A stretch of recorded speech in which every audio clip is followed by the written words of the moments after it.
My sister broke my rib in a fight. I was bleeding on our childhood home floor. I tried to call the cops. My mom snatched my phone right out of my hand and said, "It is just a rib, you will ruin her future." My dad stood there with his arms crossed and called me a drama queen.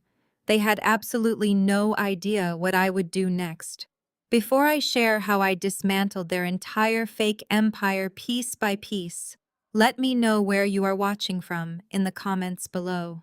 Hit like and subscribe if you have ever had to stand up to toxic family members who demanded everything from you while giving nothing in return. My name is Zuri, and I am 29 years old.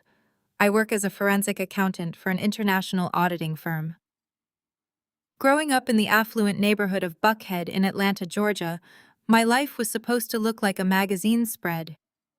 My parents, Marcus and Yvonne, were the pinnacle of the city's black elite. My father ran a prestigious investment firm, and my mother was the chairwoman of half a dozen charity boards. To the outside world, we were the embodiment of black excellence. We had the sprawling mansion with the perfectly manicured lawns, the country club memberships, and the flawless holiday cards. But inside those expensive walls, our family dynamic was a suffocating hierarchy where image meant everything and authenticity meant absolutely nothing. At the very top of that hierarchy was my older sister Chloe. She is 31 years old, a former Spelman College pageant queen, and my parents' golden child. Chloe was everything they wanted a daughter to be. She was stunning, highly social, and entirely focused on climbing the societal ladder. She knew exactly how to perform for their friends, how to dress for the galas, and how to command a room with a superficial charm that masked her deep sense of entitlement. I, on the other hand, was the disappointment. I preferred spreadsheets to social climbing. I chose a career in forensic accounting because numbers do not lie, unlike the people I grew up around. I bought my own modest condo, paid my own bills, and largely stayed out of their high society drama. But in my family, independence was viewed as rebellion. The tension had been building for months, entirely centered around Chloe's upcoming wedding. She was engaged to a man named Preston. Preston was white, came from a long line of politicians, and carried a last name that my parents believed would elevate our family to an entirely new level of social power. My mother was obsessed with the optics of this union. She saw Preston as the ultimate prize, a golden ticket into circles she had always desperately wanted to penetrate. There was only one problem. I audit multi-million-dollar corporations for a living. I track hidden offshore accounts and unmask corporate embezzlement. Spotting Preston's lies was like reading a children's book. I noticed that Preston always seemed to forget his wallet when the bill came at expensive restaurants. I noticed the subtle signs of evasion when anyone asked about his specific role in his family's business. I noticed his designer suits were from past seasons, and his luxury car was a lease that was 2 months behind on payments. I knew Preston was a fraud, playing the part of a wealthy heir, while actively draining resources from anyone foolish enough to buy into his act. It all came to a head last Sunday evening. My parents had summoned me to their Buckhead mansion for what they called an urgent family dinner. I arrived to find the dining room table set with the good crystal and silver, an immediate red flag that they wanted something from me. The air was thick with the smell of expensive catered food and expensive perfume. Chloe sat at the table looking picture perfect, while my parents flanked her like bodyguards. Preston was noticeably absent, supposedly away on a crucial business trip. We barely got through the appetizers, crab-stuffed mushrooms that tasted like ash in my mouth, before my mother put down her fork and cleared her throat. She looked at me with that practiced, diplomatic smile she usually reserved for charity donors. "Zuri," she began, her voice dripping with artificial sweetness. "Your sister's wedding is just a few weeks away, and we have hit a minor administrative snag with the venue and the vendors. We need your help to make sure this day is as flawless as our family deserves." I set my glass down, keeping my face completely neutral. "What kind of administrative snag requires my help, Mom?" Chloe did not even wait for our mother to finish. She slid a thick manila folder across the smooth marble surface of the dining table. It stopped right in front of my plate. I opened it and scanned the top page. It was a loan application. More specifically, it was a home equity line of credit application drawn up against my condo. The amount requested was $100,000. I stared at the paperwork, genuinely struggling to comprehend their audacity. You want me to mortgage my home, the only property I own, to hand you $100,000?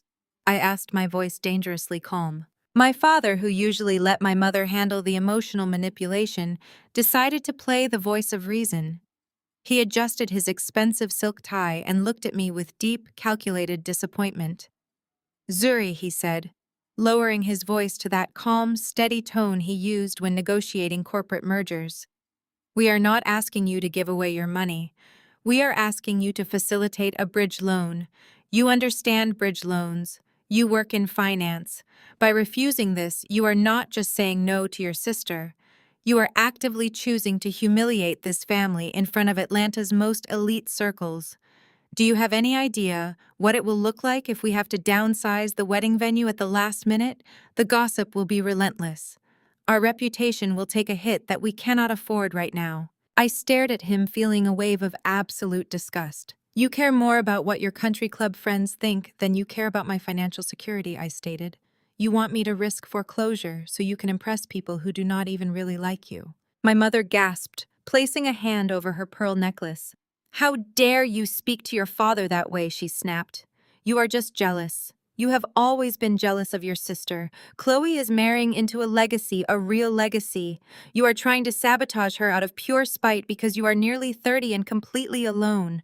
You should be honored that we are even allowing you to contribute to this family's elevation. Chloe leaned forward, her voice rising an octave. This is my wedding, Zuri. It is the most important day of my life. Preston's family is flying in senators and chief executive officers. Everything has to be perfect.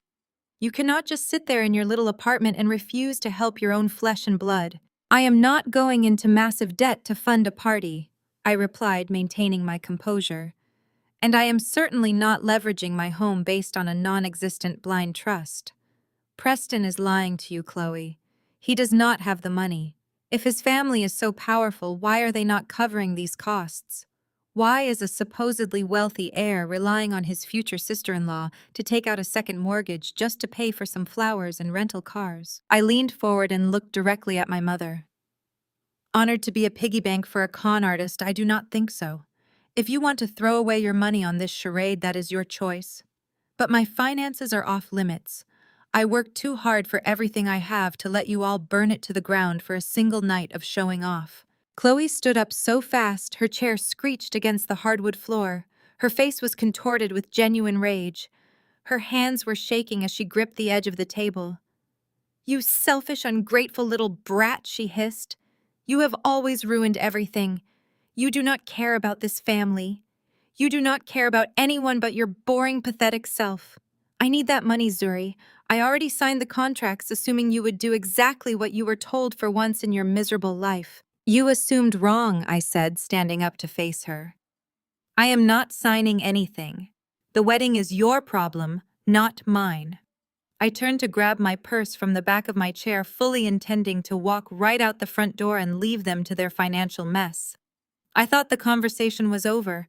I thought my firm refusal would be the end of it. I had absolutely no idea that turning my back on my sister in that moment would be the trigger that unleashed a nightmare I never saw coming. I turned away from the dining table, the leather strap of my purse sliding up my shoulder as I prepared to walk out the front door. I did not even make it 2 steps. The sound of Chloe's heavy wooden dining chair violently crashing to the floor was the only warning I received. She did not yell. She did not scream. She just charged at me. The perfectly poised pageant queen vanished in an instant, replaced by something rabid, desperate, and entirely unhinged. Her manicured hands slammed hard against my shoulders with a force I never knew she possessed. The sheer momentum of her attack caught me completely off guard. My high heels slipped on the polished hardwood floor, offering absolutely zero traction. Time seemed to warp, stretching the seconds out into an agonizing slow-motion sequence as I lost my footing. I flew backward, my arms flailing wildly in the air, grasping for purchase on anything solid. There was nothing but empty space. My lower back and right side slammed violently against the sharp edge of my mother's custom Italian marble console table. The impact was deafening inside my own skull. A sickening, distinct crack echoed clearly through the quiet dining room. It was not a dull thud. It was the sharp, unmistakable snap of bone giving way under massive pressure. White-hot agony exploded across the right side of my ribcage, radiating so fiercely and so completely that it stole the oxygen straight from my lungs. My vision flashed brilliant white, then plunged into dark, fuzzy gray. I collapsed onto the floor, my knees hitting the expensive Persian rug with a heavy thud. I tried to pull in a breath, but my chest seized, completely rejecting the air.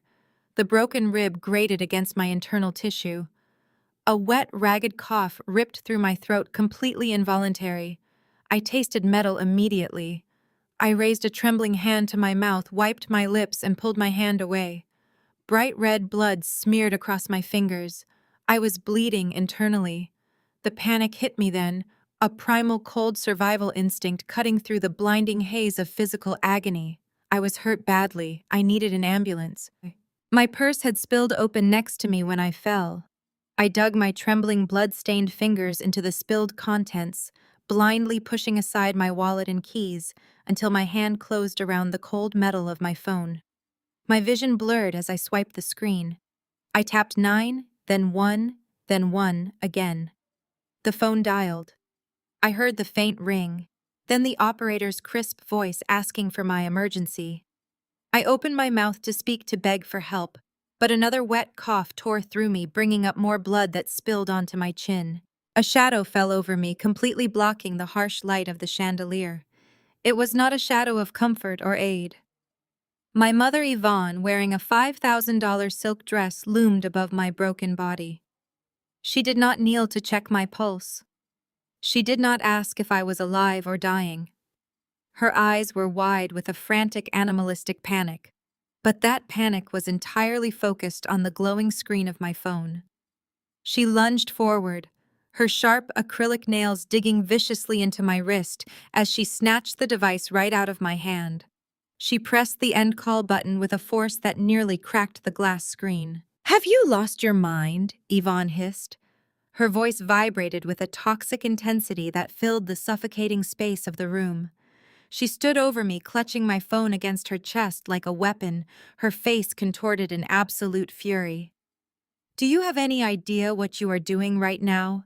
You will not call the police to my house. You will not bring flashing lights and screaming sirens into this neighborhood. Preston's parents live exactly 3 blocks away from here. If they look out their windows and see police cruisers parked in our driveway, the wedding is ruined. Our reputation is ruined. You are bleeding on my rug, making a massive scene over a little bruise. It is just a rib, Zuri. Stop being so incredibly dramatic.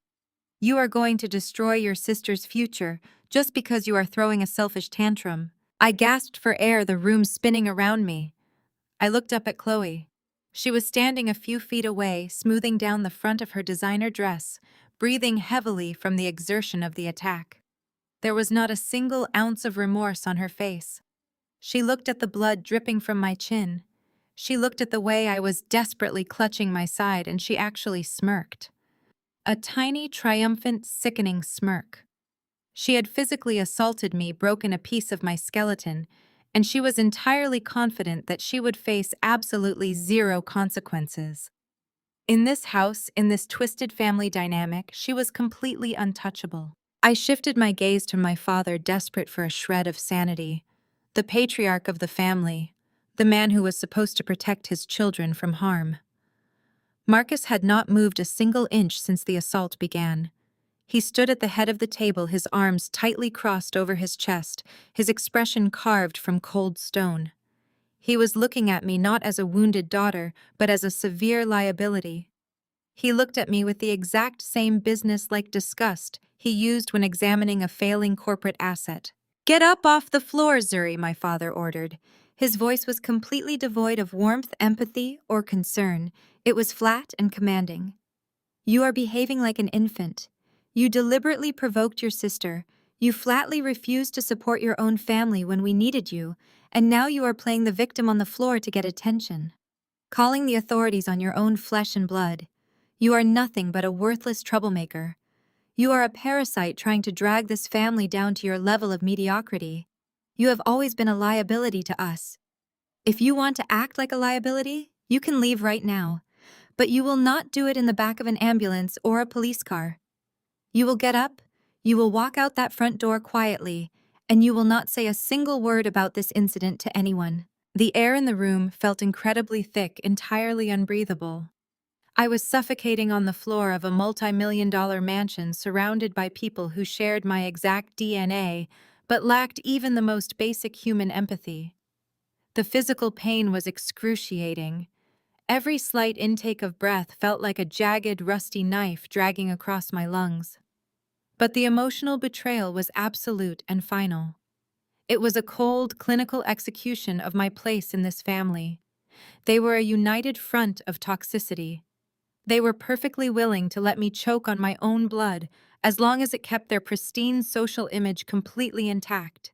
They demanded my money, and when I refused, they demanded my silence over my own broken bones. I did not argue. I did not shed a single tear in front of them. Crying would have been a concession, an admission that they still held power over my emotional state. Instead, I forced my hands flat against the expensive Persian rug and pushed my upper body off the floor. The broken rib shifted violently, grinding against muscle and tissue. Black spots danced across my vision, but I swallowed the scream building in my throat. I reached out, my blood-stained fingers wrapping around my phone where my mother had aggressively shoved it back onto the table. I grabbed my purse. I did not look at Chloe's smug face. I did not look at my mother's furious glare or my father's icy stare. I simply turned my back on the people who shared my blood and walked out of the dining room. Every single step toward the heavy mahogany front doors felt like a marathon.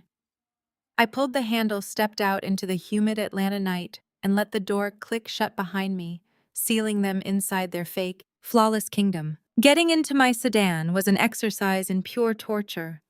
I had to slide in sideways, keeping my right arm pinned firmly against my ribcage to minimize the agonizing shifting of the bone. I started the engine, gripping the steering wheel with white knuckles. The drive from Buckhead to the nearest emergency room should have taken 15 minutes. It felt like an eternity. Every pothole, every slight depression in the asphalt sent shockwaves of blinding pain radiating through my chest. I drove with my jaw clenched so tightly my teeth ached. My phone sat in the cup holder, its screen completely black. I hit 3 red lights. At every single one, I stared at that blank screen. There were no incoming calls. There were no panicked text messages asking if I was okay, if I could breathe, or if I had made it to a hospital safely. My family had just watched me cough up blood on their dining room floor, and their only reaction was relief that I had left before ruining their evening. The silence from my phone was absolute. It was the loudest silence I had ever experienced. It finalized everything.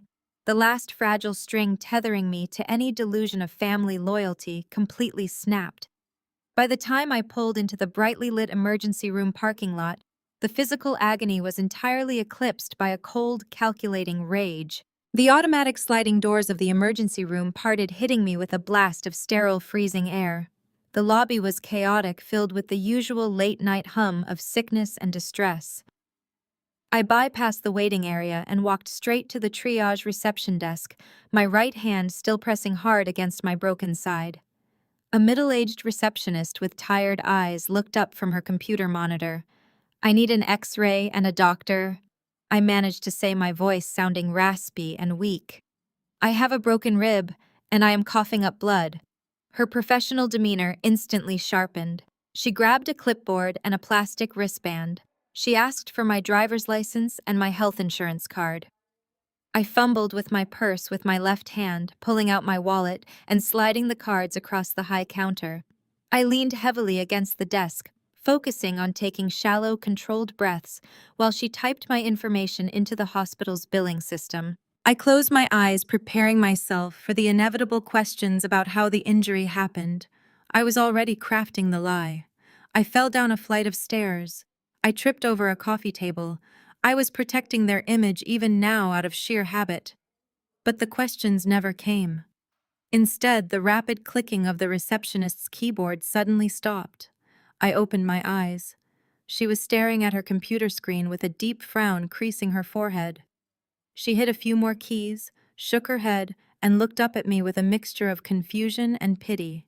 "I am sorry, miss, but there seems to be a major issue with your insurance provider," she said, sliding the plastic card back across the counter. "The system is completely declining your coverage." I stared at the card. "That is absolutely impossible," I stated, pushing the pain aside as my professional instincts kicked in. "I work for a top-tier corporate firm. We have premium platinum level health coverage. I have never missed a premium payment in my life. Run it again. There must be a glitch in your billing software." She sighed a sound of practiced patience and turned her monitor slightly so I could see the glaring red text spanning the top of her software portal. "It is not a glitch," she explained, pointing at the screen. "The authorization is being hard denied directly by your provider.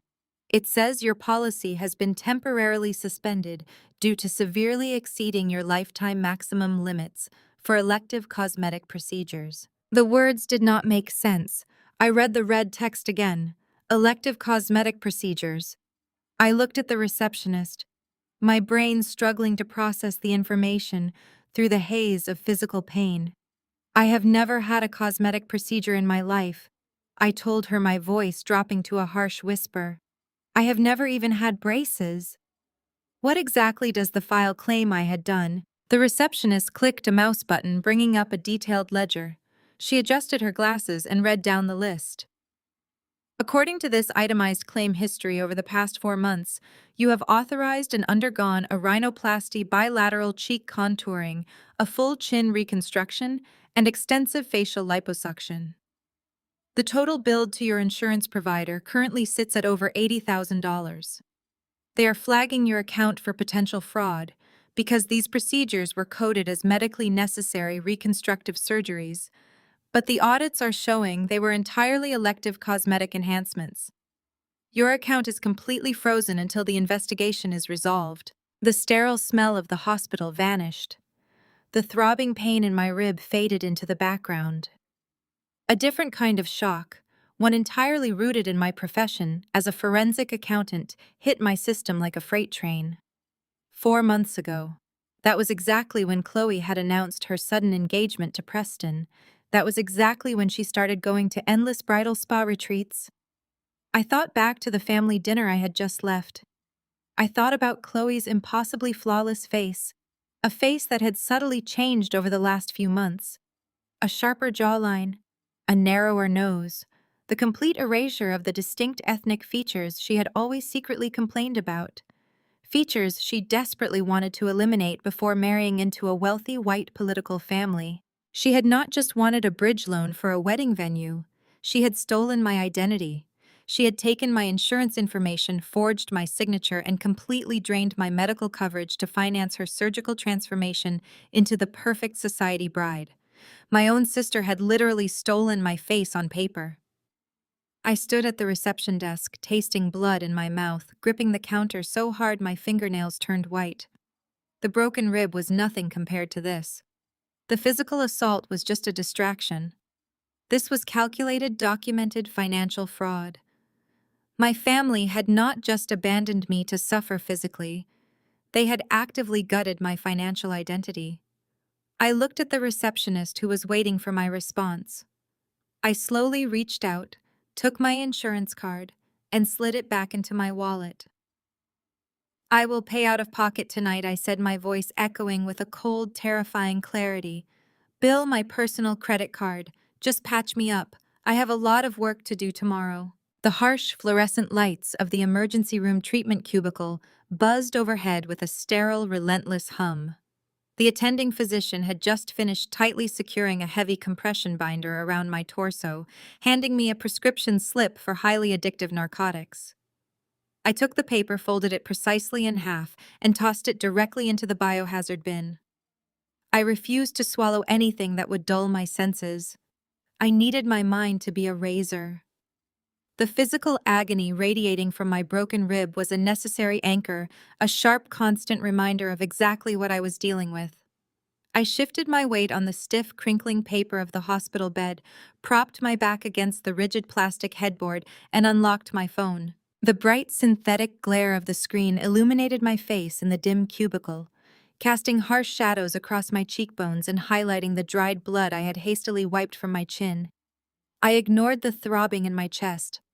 My fingers flew across the virtual keyboard with a lethal, practiced velocity. My family fundamentally misunderstood who I was. They genuinely believed my position at a top-tier corporate firm meant I was merely a glorified bookkeeper, a quiet, obedient wage earner, pushing spreadsheets in a windowless office.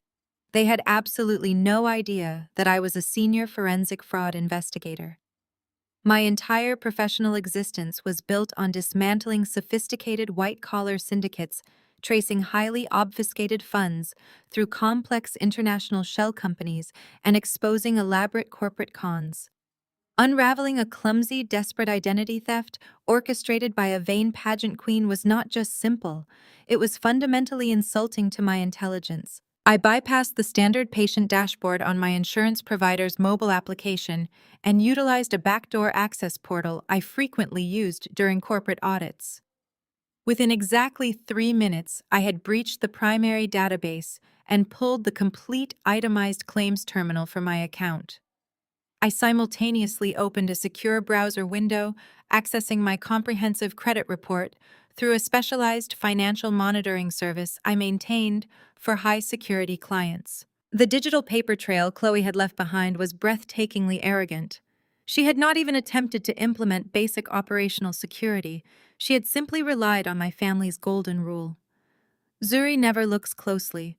Zuri always complies. Zuri quietly pays the bills. She severely miscalculated. I downloaded the PDF attachments of the clinic invoices directly to my encrypted local drive. The heading on the documents read, Dr. Harrison Vance, Beverly Hills. He was a notoriously exclusive, exorbitantly expensive plastic surgeon catering to the ultra-wealthy elite. I scanned the itemized billing codes, translating the complex medical jargon into plain English.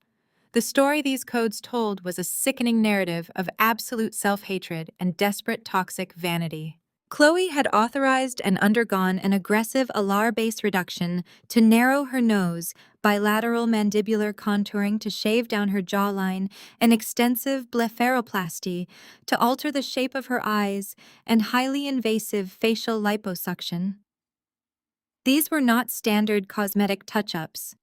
These procedures were specifically surgically designed to completely eradicate her natural ethnic features. She was systematically carving away every single physical trace of her Black heritage. She was utilizing the surgeon's scalpel to alter her fundamental DNA footprint, desperate to blend seamlessly into Preston's world.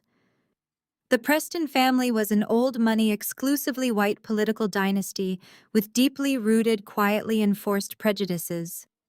Chloe knew she would never be fully embraced by her future in-laws with her natural features, so she literally bought herself a new, culturally ambiguous face. And she bought it using my pristine credit score and my premium corporate health insurance. The sheer scope of the financial fraud was staggering. To bypass the insurance provider's strict fraud triggers regarding cosmetic surgery, Chloe had submitted highly detailed, utterly fabricated medical necessity documents. She claimed severe debilitating sleep apnea to justify the nasal reconstruction. She claimed extreme chronic TMJ to authorize the jaw shaving. She had forged my signature on over 40 pages of legal medical affidavits. She had committed multiple state felonies, federal wire fraud, and severe medical identity theft. But the insurance fraud was only the first layer of her betrayal. I cross-referenced the billing dates with my freshly pulled credit report. She had routed the out-of-pocket deductible charges totaling over $35,000 to a secondary platinum credit card opened entirely in my name 4 months ago. The exact timeline perfectly matched her sudden engagement to Preston. She had established the account using a private post office box for the billing address and a sophisticated burner email account to intercept the digital statements. However, her execution was sloppy. I ran a quick trace on the IP logs associated with the creation of the fraudulent credit account. The digital footprint pointed directly undeniably to the static IP address of my parents' mansion in Buckhead. She had executed massive federal fraud right from her plush pink childhood bedroom, probably smiling at her laptop screen while my mother brought her iced tea. She had knowingly risked my entire professional career, my financial stability, and my freedom, all to ensure she looked like the perfect, acceptable society bride in her expensive wedding photographs. A cold, absolute calm washed over me, chilling the blood in my veins. The agonizing pain radiating from my shattered rib completely vanished, replaced by an icy, calculated adrenaline. I was no longer a victim bleeding on a Persian rug. I was an apex predator observing my prey. I took high-resolution screenshots of every single fraudulent invoice, every forged signature, every medical affidavit, and the damning IP logs. I downloaded the entire medical file and the credit application history, instantly uploading the massive data packet directly to a secure encrypted offshore server I utilized exclusively for highly sensitive corporate espionage cases. The evidence was locked away entirely untouchable and completely indestructible. My family had demanded my utter silence. My father had coldly ordered me to walk out the front door and absorb the physical and financial damage like a dutiful, worthless servant. They believed that breaking my body would permanently break my spirit. They were catastrophically wrong. They had not broken me. They had simply unleashed the exact person they should have feared the most. I disconnected from the hospital's public Wi-Fi network and locked my phone, slipping it carefully into my purse. I swung my legs over the edge of the hospital bed, my feet hitting the linoleum floor with absolute certainty. I would not call the police tonight. I would not alert the insurance fraud division tomorrow. A simple arrest would be far too quiet, far too private. Chloe wanted a perfect, flawless high society wedding. She wanted to stand in front of 500 of Atlanta's most elite citizens, marrying into a political dynasty using a face and a future she had brutally stolen from me. I would let her have her dream. I would let her walk right up to the altar. I would let her wear the custom $50,000 bridal gown. I would let the prestigious guests fill the grand vaulted pews of the cathedral. I would let my parents bask in the glow of their fake-purchased social triumph. And then, at the absolute height of their glory, I would detonate the evidence. I would dismantle her entire life, her marriage, and my family's pristine reputation in a single devastating strike. I walked out of the emergency room cubicle, my posture straight, my broken rib throbbing in perfect rhythm with my heart entirely ready to orchestrate their absolute destruction. I reached my car in the hospital parking garage and locked the doors, the heavy thud of the security mechanism sealing me inside the quiet cabin. I flipped open my laptop, balancing it carefully on my steering wheel to avoid pressing against my shattered rib. The medical fraud was merely the surface layer of Chloe's operation. I needed to see the full architecture of the theft. I initiated a secure tunnel directly into the credit bureau's back-end servers, bypassing the standard consumer-facing portals. I pulled the raw data logs for the secondary platinum card she had opened in my name. The encrypted spreadsheet populated on my screen instantly. The outstanding balance was not $35,000. The bold red digits at the bottom of the ledger read $82,416. I scrolled down the itemized transaction history, my eyes tracking the rapid succession of massive charges. Chloe had not merely financed her facial reconstruction, she had entirely funded her lavish, elite pre-wedding lifestyle on my stolen credit score.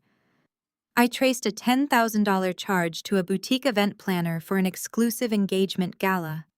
I found a $15,000 invoice for a custom bridal shower hosted at a private vineyard in Napa Valley. There was a staggering $8,000 charge from a rare wine importer. The most recent entry was a $12,000 authorization to a private aviation charter service booking a Gulfstream jet for a bachelorette weekend in Miami. Every single transaction was an aggressive, deliberate insult. She was drinking imported champagne and flying private on the back of my ruined financial identity. I picked up my phone and dialed her private cell number. I needed to hear her voice. I needed to gauge the exact depth of her delusion before I finalized my trap. The line rang twice before she answered. Loud, pulsing music and the clinking of crystal glasses bled through the speaker. She was clearly at another celebration, completely unbothered by the fact that she had just shattered my rib and left me bleeding on our parents' floor. "Did you leave your cheap shoes behind at the house, Zuri?" Chloe answered, her voice dripping with artificial saccharine sweetness. "Or are you calling to apologize to Mother for ruining her rug? I am looking at the raw transaction logs for the platinum card you fraudulently opened, using my social security number," I stated, keeping my tone entirely devoid of emotion. $82,000, Chloe. You charged a private jet to Miami on a stolen identity. The background noise on her end suddenly muffled as she stepped into a quieter room. I expected immediate panic. I expected frantic denial or the sudden click of a disconnected line. Instead, a sharp, genuine laugh echoed through the speaker. It was a cold, arrogant sound that grated against my eardrum. "Oh, you finally checked your credit," Chloe said, sounding utterly bored by the revelation.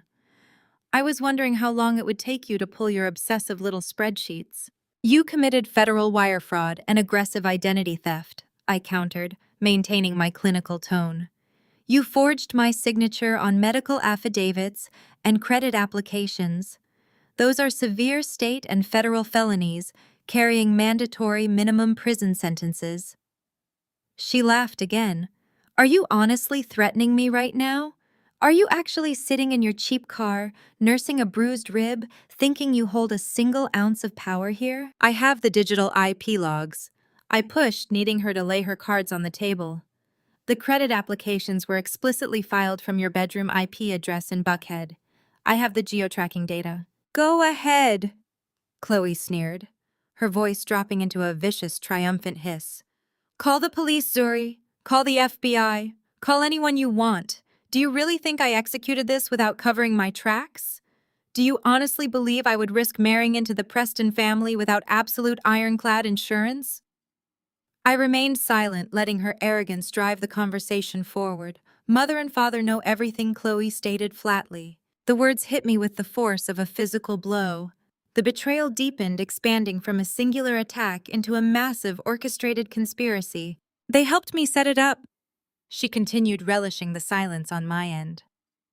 "Father suggested the offshore routing for the billing statements, so they would bypass your mail. Mother provided your previous tax returns to instantly clear the high-income verification checks. If you go to the police right now, they are fully prepared to testify under oath. They will sit in a courtroom and swear to a judge that you willingly opened that account for me. They will testify that you generously gifted me the medical procedures and the luxury parties out of deep sisterly devotion. They will commit blatant perjury," I asked, my grip tightening on the phone. "They will protect the family," Chloe corrected sharply. "Preston's family requires a flawless, scandal-free background.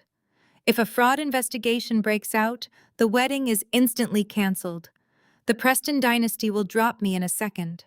Mother and father will never let you ruin this political alliance for us. If you drag the police into this, they will tell the authorities that you are a jealous, bitter, unstable spinster trying to frame your successful sister out of pure malicious spite. They will claim you had a complete mental breakdown over your own pathetic, lonely life.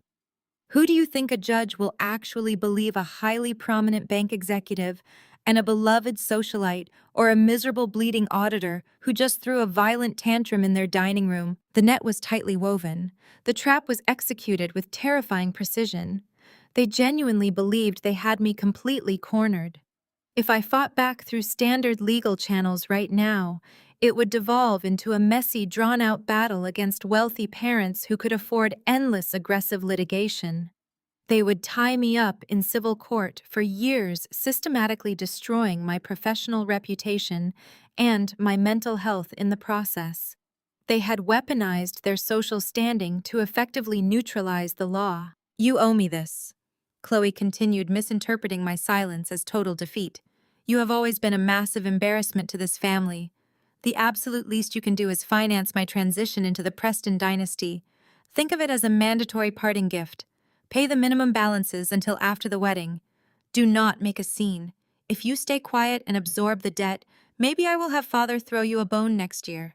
If you open your mouth before I walk down the aisle, we will bury you so deep you will never work in finance again. I reached over and pressed a button on my laptop, ensuring the audio capture software was cleanly recording the tail end of her confession. You are extremely confident, Chloe. I am completely untouchable, she corrected. I am marrying a future state senator. I have mother and father wrapping a protective, impenetrable shield around me. You have absolutely nothing. Go home, Zuri. Put some ice on your ribs. Pay the credit card bill when it arrives next week. Do not contact me again until the wedding. She ended the call. The line went dead. I lowered the phone, staring out through the windshield at the concrete wall of the parking garage. The physical pain in my chest was a dull, insignificant ache compared to the icy, calculated rage crystallizing in my mind. They believed they were invincible. They believed their wealth, their status, and their willingness to commit perjury made them completely immune to consequences. They fundamentally misunderstood the rigid, unforgiving nature of digital forensics. Human testimony could be bought, manipulated, and rehearsed to perfection in a courtroom. But digital data was absolute. Metadata did not lie. Encrypted timestamps did not forget. And server routing logs certainly did not care about the Preston family's political aspirations. They wanted to play a high-stakes game of reputation destruction. I closed my laptop with a sharp snap. I would not just destroy her wedding. I would annihilate the entire foundation of their existence. The drive back to my apartment in Midtown was an exercise in pure mechanical survival. The adrenaline that had flooded my system in the hospital parking garage was beginning to recede, leaving behind a cold, hollow exhaustion and the sharp, unrelenting bite of my fractured rib. The sun was just beginning to rise as I unlocked my front door, casting long, pale shadows across the minimalist hardwood floors of my loft. I did not bother turning on the overhead lights. I walked straight to my kitchen island, swallowed 3 over-the-counter ibuprofen with a glass of tap water, and opened my primary work laptop. It was barely 6 in the morning, but in the world of high-stakes finance capital never actually slept. I needed to move fast. Chloe's recorded confession was the ultimate trump card, but simply possessing the evidence was not enough. I was preparing to go to war against a family that viewed perjury as a minor inconvenience and a political dynasty that treated the law as a mere suggestion. I needed resources. I needed to liquidate a substantial portion of my private stock portfolio and initiate a wire transfer to a secure offshore trust. From there, I could quietly retain the services of a ruthless defense attorney. I knew from my corporate auditing days someone who specialized in dismantling high-net-worth syndicates. I needed to establish an impenetrable legal fortress before I dropped the bomb on their perfect wedding. I navigated to my primary wealth management portal, my fingers flying across the keys with familiar precision. I entered my credentials, bypassed the 2-factor authentication protocol, and waited for the dashboard to render. The screen loaded, but instead of the familiar pie charts and diversified asset columns, a stark, flat gray screen dominated the monitor. A single line of bold red text sat in the center. Account suspended. Code compliance override. Access denied. I blinked, the gritty fatigue in my eyes momentarily blurring the harsh red font. I hit the refresh key. The message remained immovable and absolute. A cold prickle of unease started at the base of my neck. I immediately opened a new tab, bypassing the wealth management site entirely, and logged directly into my standard commercial banking portal to check my daily checking and savings accounts. The login screen accepted my password, processed the encryption, and then threw up an identical, impenetrable wall. Account frozen. Please contact the Regional Fraud Prevention Department immediately. I did not bother dialing the toll-free customer service number glowing mockingly on the screen. I was a senior forensic investigator. I did not need a low-level call center representative reading from a script to tell me what I was looking at. This was not a routine algorithmic freeze triggered by a suspicious credit card purchase at a gas station. This was a hard manual executive-level lockdown. The entire financial ecosystem attached to my Social Security number had been systematically paralyzed. A deep, suffocating pressure settled over my chest, far heavier and infinitely more dangerous than the physical pain radiating from my broken bone. It felt as though the gravity in the room had violently shifted, pulling me downward.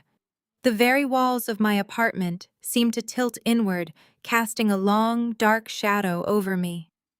I gripped the edge of the granite countertop, feeling the sudden, crushing weight of an invisible, monolithic force trying to grind me directly into the floorboards.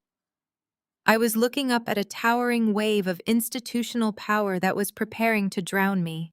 I pulled my encrypted work phone from my bag and dialed a direct, unlisted number. Marcus was a regional compliance director at the bank holding my primary assets. We had collaborated extensively on a massive corporate embezzlement case 2 years prior, and he owed me a significant professional favor. He answered on the third ring, his voice thick with sleep. I cut through the pleasantries, gave him my routing numbers, and demanded to know the exact origin and classification of the block on my accounts. I heard the heavy shifting of his desk chair, the rustle of papers, and then the rapid staccato clicking of his keyboard. The silence that followed stretched for nearly a full minute. When Marcus finally spoke, his voice had dropped an octave laced with genuine professional terror. "Zuri, you need to step away from whatever you are doing right now," Marcus whispered, the urgency bleeding through the speaker. "Your entire profile has been blacklisted under federal anti-money laundering statutes. A highly classified, expedited suspicious activity report was filed against you at exactly 2 in the morning." I stared at the blank gray screen of my laptop. What exactly does the report allege, Marcus? "It alleges severe ongoing financial crimes," he replied, his typing speeding up as he dug deeper into the locked file. "It claims your accounts are being utilized as a pass-through to funnel illicit funds into offshore shell companies. They have flagged you for suspected wire fraud and illegal money transmitting. The legal department has completely frozen your capital pending a full federal investigation. Zuri, they are preparing to report you to the Financial Crimes Enforcement Network. You are completely locked out. I cannot even bypass this to get you gas money." "Who initiated the override?" I demanded, my voice dropping to a harsh, cold register. A hard lock of this magnitude required a senior executive signature. An algorithm could flag an account, but it took a human being with immense authority to freeze hundreds of thousands of dollars without a prior warning. "Who signed the execution order, Marcus?" More typing. A sharp intake of breath. "It was an internal executive override," he said, his voice barely audible now. "It came directly down from the regional vice president of operations, a man named Sterling Vance." The name hit my brain with the force of a wrecking ball, shattering the final remnants of my exhaustion. Sterling Vance. Preston's uncle. Preston, Chloe's impossibly flawless, politically groomed old money fiancé. The golden boy destined for the state senate. The man whose family dynasty demanded absolute perfection. This was no longer just a pathetic identity theft orchestrated by a vain, desperate sister and covered up by enabling parents.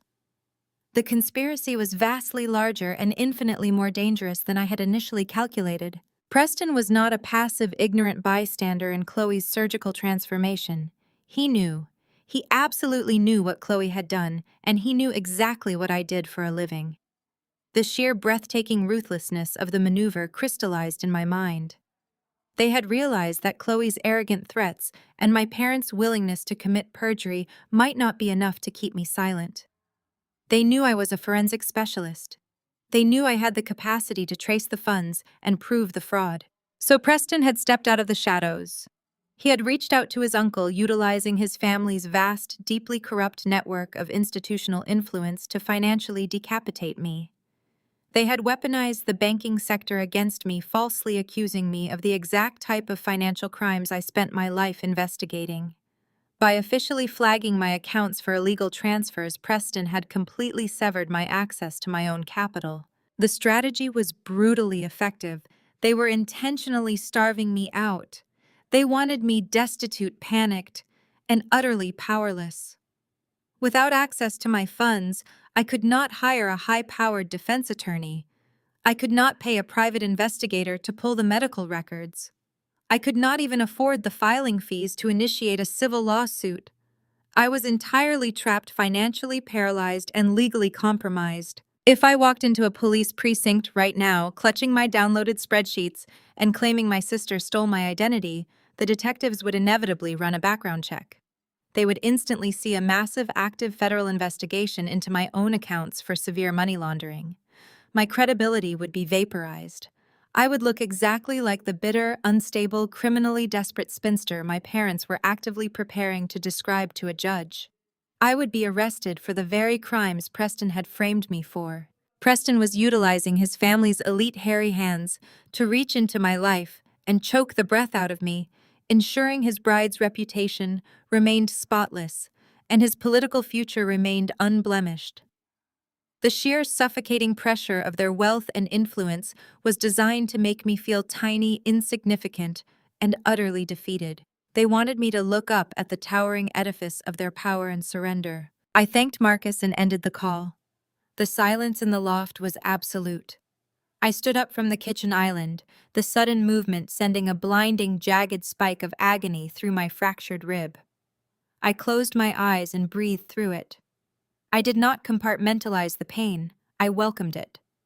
I let the sharp physical agony sharpen the edges of my focus until my mind felt like a finely honed blade. Preston thought he was playing a grand game of chess with a helpless, predictable pawn. He thought his uncle's executive override was an impenetrable checkmate. He was entirely accustomed to crushing ordinary people beneath the heavy inherited weight of his political legacy. But I was not ordinary. I did not actually need my frozen commercial bank accounts to wage this war. I did not need to hire a conventional lawyer to fight them in their corrupt, bought and paid for courtrooms. I was a digital ghost. My real power had never resided in my checking account balance. My power resided in my absolute unrestricted access to the deepest digital architectures of the financial world, my unmatched intellect, and my sudden total lack of mercy. They had effectively declared a total, unmitigated war. They had brought the immense, crushing weight of their dynasty down on my head, confident that I would break. They thought they had cornered me. They thought they had left me with absolutely nothing. They were about to learn a terrifying lesson about asymmetrical warfare. A woman with nothing left to lose, who holds the keys to the digital kingdom, is the most dangerous entity on the planet. I opened a hidden encrypted partition on my hard drive, bypassing the standard operating system entirely. I was no longer an investigator, I was an executioner. The sharp, authoritative knock at my front door echoed through the cavernous space of my loft, breaking the absolute silence. I did not flinch, I did not rush. I carefully closed the hidden partition on my screen, smoothed the fabric of my silk robe over my freshly bound ribs, and walked toward the entrance. I checked the security monitor. Preston stood in the hallway impeccably dressed, in a bespoke navy suit checking his Rolex, with a look of profound irritation. He looked exactly like a man who believed the entire world existed solely to accommodate his schedule. I unlocked the deadbolt and pulled the heavy door open. Preston did not wait for an invitation. He stepped across the threshold, his leather Oxfords clicking sharply against my hardwood floors, bringing the cold, sterile scent of expensive cologne into my sanctuary. He did not ask how I was. He did not look at the bruising swelling along my jawline. He simply walked straight to my kitchen island, retrieved a thick manila folder from his leather briefcase, and tossed it onto the granite countertop with a dull, heavy thud. I remained perfectly still watching him. The space between us crackled with a distinct predatory energy. He began to pace slowly around the kitchen island, a deliberate circling motion designed to intimidate, designed to make me feel small and surrounded in my own home. I tracked his movements with my eyes maintaining my position as the calm, immovable center of his arrogant orbit. "We are going to make this exceptionally quick," Zuri Preston said, his voice entirely devoid of the charming Southern gentleman affectation he usually performed for the cameras. "My uncle has effectively neutralized your little banking accounts. I assume you have already noticed." That was merely a warning shot. What I have here is the permanent solution. He stopped pacing, resting his manicured hands on the granite. Inside that folder is a legally binding non-disclosure agreement coupled with an absolute assumption of debt. You are going to sign it. You are going to formally acknowledge that the $82,000 on that platinum card is your personal legitimate financial burden. You are going to explicitly state that you gifted those funds to Chloe for her wedding preparations. You will disavow any absurd hysterical claims of identity theft. You will never speak of this to anyone, not the police, not the insurance board, and certainly not the press. I looked at the folder, then back at his perfectly symmetrical, entirely soulless face. And if I declined this generous offer, I asked, my voice barely above a whisper. Preston scoffed, a short, harsh sound of genuine amusement. You do not have the luxury of declining, Zuri. You are entirely out of options. If you refuse to sign that document right now, the temporary freeze on your assets becomes a permanent federal indictment. My uncle has the power to push that suspicious activity report directly to the Department of Justice by noon today. He took a step closer, invading my personal space, leaning in so I could see the cold, dead certainty in his eyes. But prison is only the beginning. My family practically built the regulatory boards in this state. If you try to fight us, I will personally ensure your forensic auditing license is permanently revoked. I will have you blacklisted from every corporate financial institution on the Eastern Seaboard. Your entire career will be incinerated before the weekend is over. You will have no money, no profession, and a federal record. You will be completely eradicated. I stared into his eyes, analyzing the absolute lack of remorse. He was fully aware of Chloe's massive surgical fraud. He was actively coordinating the financial cover-up. He was leveraging his family's political dynasty to crush an innocent woman simply to protect his PR strategy. You know exactly what she did, I stated, keeping my tone perfectly flat. You know she stole my identity to carve away her own face. Preston's lip curled into a sneer of pure, unfiltered disgust. Chloe did what was necessary to elevate herself. She recognized what it takes to stand beside me in the spotlight, and she adapted. She is an upgrade. She is willing to play the game while you are nothing but a bitter, failed black girl who simply does not know her place in the hierarchy. You thought your little corporate job made you powerful. You thought you were an equal. You are not. You are a stepping stone. You are collateral damage. The sheer audacity of his racism, wrapped so neatly in his political entitlement, was breathtaking. He actually believed his wealth made him a deity. He believed my skin color and my lack of a trust fund made me a disposable asset, a human shield meant to absorb the collateral damage of his flawless life. Sign the paper, Zuri, he ordered, sliding a heavy gold pen across the counter. Sign it, assume the debt, and crawl back into whatever miserable, lonely existence you came from. Do this, and I will have my uncle release your checking account so you can afford to buy groceries next week. A normal person would have shattered. A normal person would have screamed, thrown the pen, or broken down in tears of absolute helpless despair. I was not a normal person. I was a master of the long game.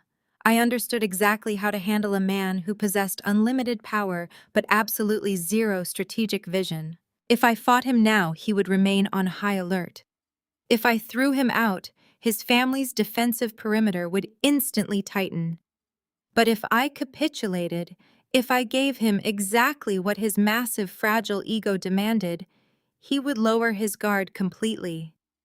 He would walk out of my apartment believing he had permanently conquered me. He would go back to his wedding planning entirely blind to the digital bomb ticking away beneath his feet. I looked at the gold pen resting on the granite. I looked at the legal document detailing my own engineered destruction. Then I looked up at Preston. The corners of my mouth twitched. The twitch evolved into a slow, chilling smirk. I did not look away from his gaze as I reached out and picked up the pen. The weight of the metal felt cold and absolute in my fingers. I flipped the folder open to the signature page. I did not bother reading the fine print. The legality of a contract signed under active documented extortion was irrelevant, especially when the contract itself was about to become Exhibit A in a federal racketeering case. I pressed the nib of the pen to the paper. I smiled, a genuine, terrifying smile that did not reach my eyes, and I signed my name in perfect, flowing script. Preston's rigid posture relaxed a fraction of an inch. A look of supreme, arrogant satisfaction washed over his face.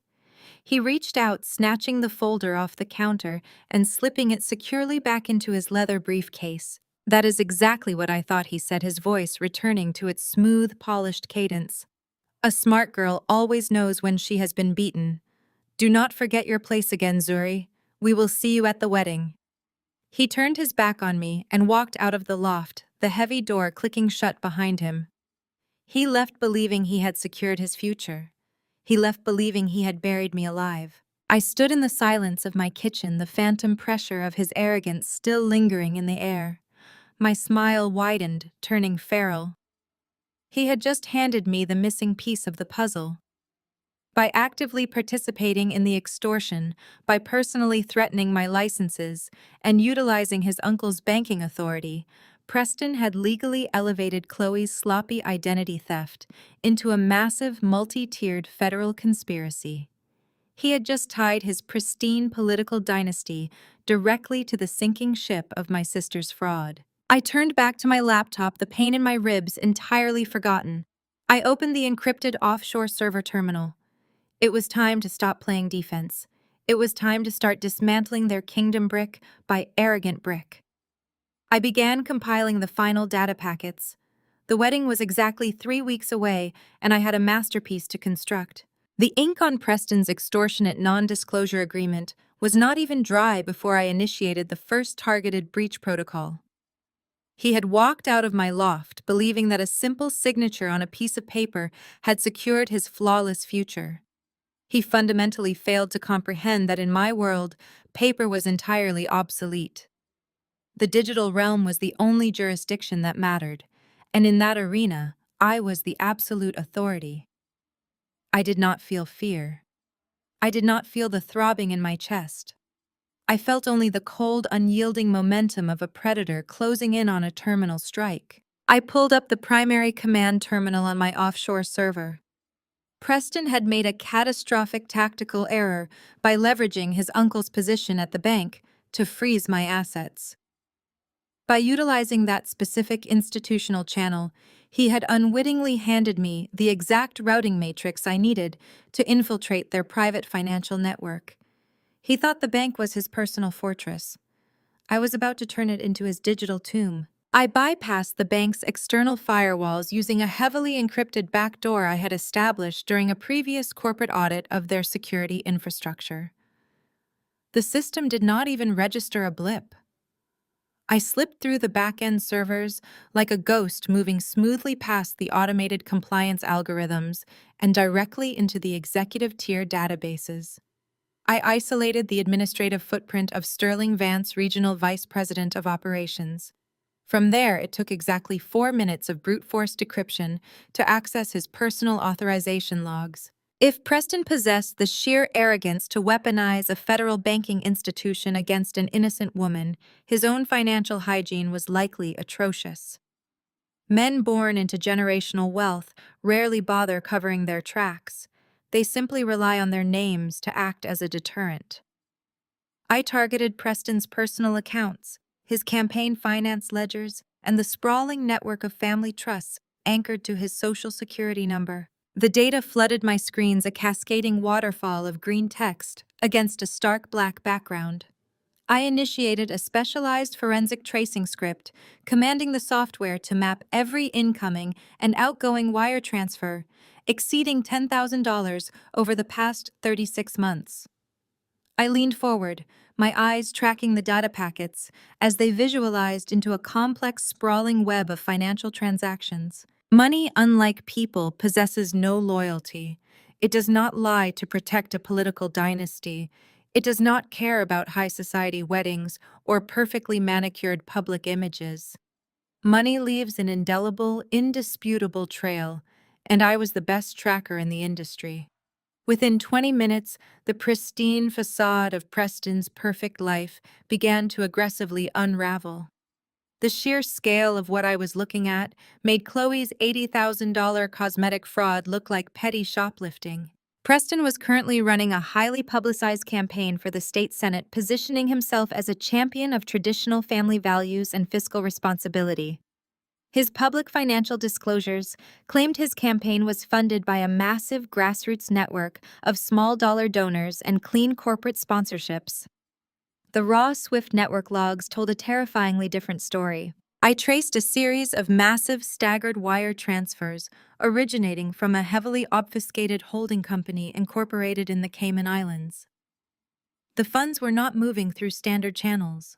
They were being routed through a complex labyrinth of digital shell corporations, bouncing from jurisdiction to purposefully muddy the origin. It was a textbook, highly sophisticated layering operation designed to sanitize dirty money. The ultimate destination for these massive sanitized capital injections was not a corporate investment portfolio. The money was being funneled directly into a designated dark money political action committee entirely controlled by Preston. He was receiving millions of dollars in untraceable illicit offshore funding to finance his political ascension. But the corruption did not end there. The Cayman Holding Company was a known entity in the forensic intelligence community. I ran the corporate registration numbers against a federal watch list database. The holding company was a notorious front for an international syndicate heavily involved in illegal sports gambling and unregulated offshore data mining. Preston, the golden boy of Atlanta's political elite, was actively laundering money for an international criminal syndicate, washing their funds through his political campaign. I dug deeper, isolating the authorization signatures on the incoming wire transfers. Every single massive offshore injection had been manually cleared and approved by one specific banking executive. Sterling Vance. Preston's uncle was not just freezing the accounts of his nephew's enemies. He was the primary institutional bagman for a federal money laundering operation. Sterling was utilizing his executive override authority to systematically blind the bank's internal anti-money laundering algorithms, ensuring Preston's illicit campaign funds never triggered a suspicious activity report to the federal regulators. They were using the exact same compliance override protocol to hide their massive federal crimes that they had just used to freeze my meager savings account. The hypocrisy was breathtaking, the criminal exposure was absolute. I downloaded the raw routing data, the Swift transfer codes, the encrypted authorization logs bearing Sterling Vance's digital signature, and the complete financial ledger of Preston's Shadow Political Action Committee. I cross-referenced the dates of the offshore transfers with Preston's major campaign expenditures, establishing an undeniable linear timeline of federal election fraud, international money laundering, and severe banking corruption. Preston had stood in my kitchen and called me a failed, worthless stepping stone. He had threatened me with a federal indictment. He was utterly blind to the fact that he was currently standing at the epicenter of a financial crater that would guarantee him a minimum of 30 years in a federal penitentiary. The Preston family dynasty was not a fortress. It was a rotting, hollow structure propped up by dirty money and breathtaking arrogance. I took a sip of cold coffee, a slow, predatory smile spreading across my face. The absolute confidence radiating through my veins effectively erased the throbbing pain in my torso. I had them completely dead to rights. I compiled the massive trove of highly classified financial evidence into a single, heavily encrypted digital dossier. I established a series of deadman switches programming the offshore server to automatically distribute the complete data packet to the FBI's Financial Crimes Division, the Federal Election Commission, and the editorial boards of every major national news outlet in the country. I set the precise detonation timer for exactly 3 weeks from today. I targeted the exact hour, the exact minute that Chloe and Preston were scheduled to exchange their vows at the Grand Cathedral. They wanted a wedding that the entire city would talk about for decades. I was going to give them exactly that. It would not be a celebration of their elite union. It would be the most spectacular, devastating federal takedown in the history of the state. I locked my laptop screen, the glowing white countdown timer ticking away silently in the darkness of my loft.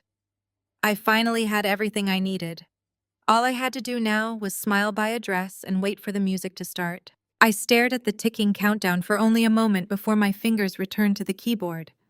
The offshore syndicate revelation explained Preston's dark money political funding, but a glaring mathematical discrepancy still gnawed at the back of my mind.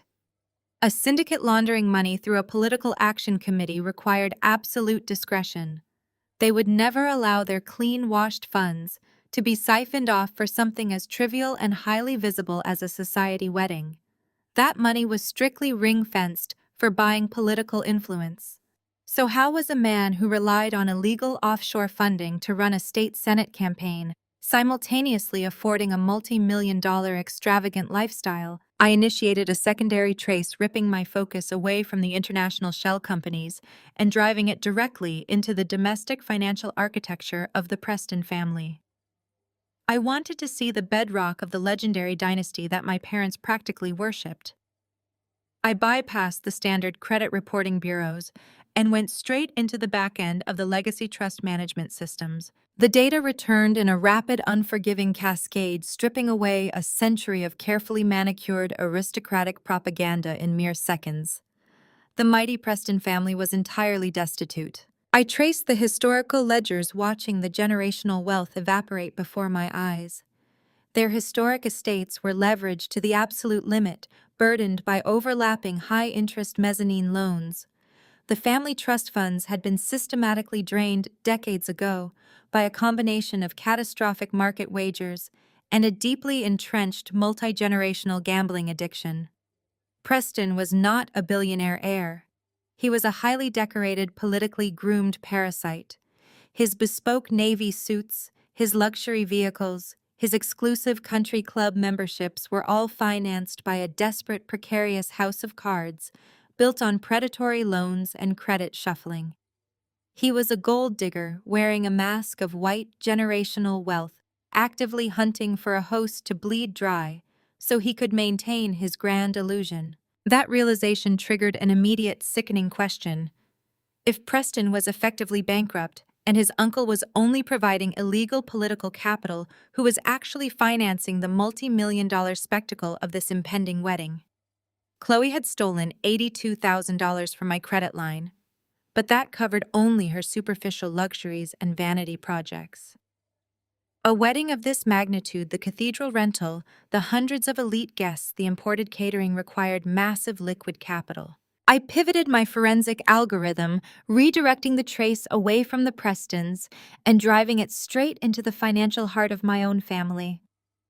I pulled the master ledgers for Marcus and Yvonne. I bypassed their personal savings and checking accounts, knowing full well that they lived aggressively above their means to maintain their prominent status in Buckhead. I went straight for the crown jewel of their social empire, the Building the Future Foundation. It was a highly publicized, tax-exempt charity my parents managed, dedicated exclusively to providing STEM scholarships, technology grants, and community resources for underprivileged Black youth across Atlanta. It was the shield they used to deflect any criticism of their elitism, their ultimate token of philanthropy. I breached the charity's primary operating accounts and ran a rapid automated reconciliation script. The resulting ledger loaded onto my screen, and the air in my lungs turned to ash. The scholarship fund was completely hollowed out. Millions of dollars had been systematically and ruthlessly siphoned off over the past 14 months. I traced the outbound wire transfers, my eyes darting across the screen as the horrific truth materialized. The money was not going to community centers. It was not going to university endowments or computer labs for inner-city kids. The funds were being funneled through a network of dummy vendor invoices directly into Preston's personal accounts. My parents were utilizing the charity's money to secretly cover Preston's massive inherited gambling debts. Hundreds of thousands of dollars more were being wired outward to elite event planners, international florists, and private aviation charters. My parents were actively, maliciously embezzling from a charity designed to uplift marginalized Black youth in order to finance a wealthy white man's facade. The betrayal was so absolute, so fundamentally grotesque, that it transcended mere anger. It was a profound biblical sickness. Chloe breaking my rib and stealing my identity was an act of shallow narcissistic vanity. Preston threatening my career was an act of arrogant desperation. But Marcus and Yvonne looting a minority charity to purchase a seat at the aristocratic table was an act of pure, unadulterated evil. They were stealing the futures of vulnerable children in their own community to buy their way into a bankrupt white political dynasty.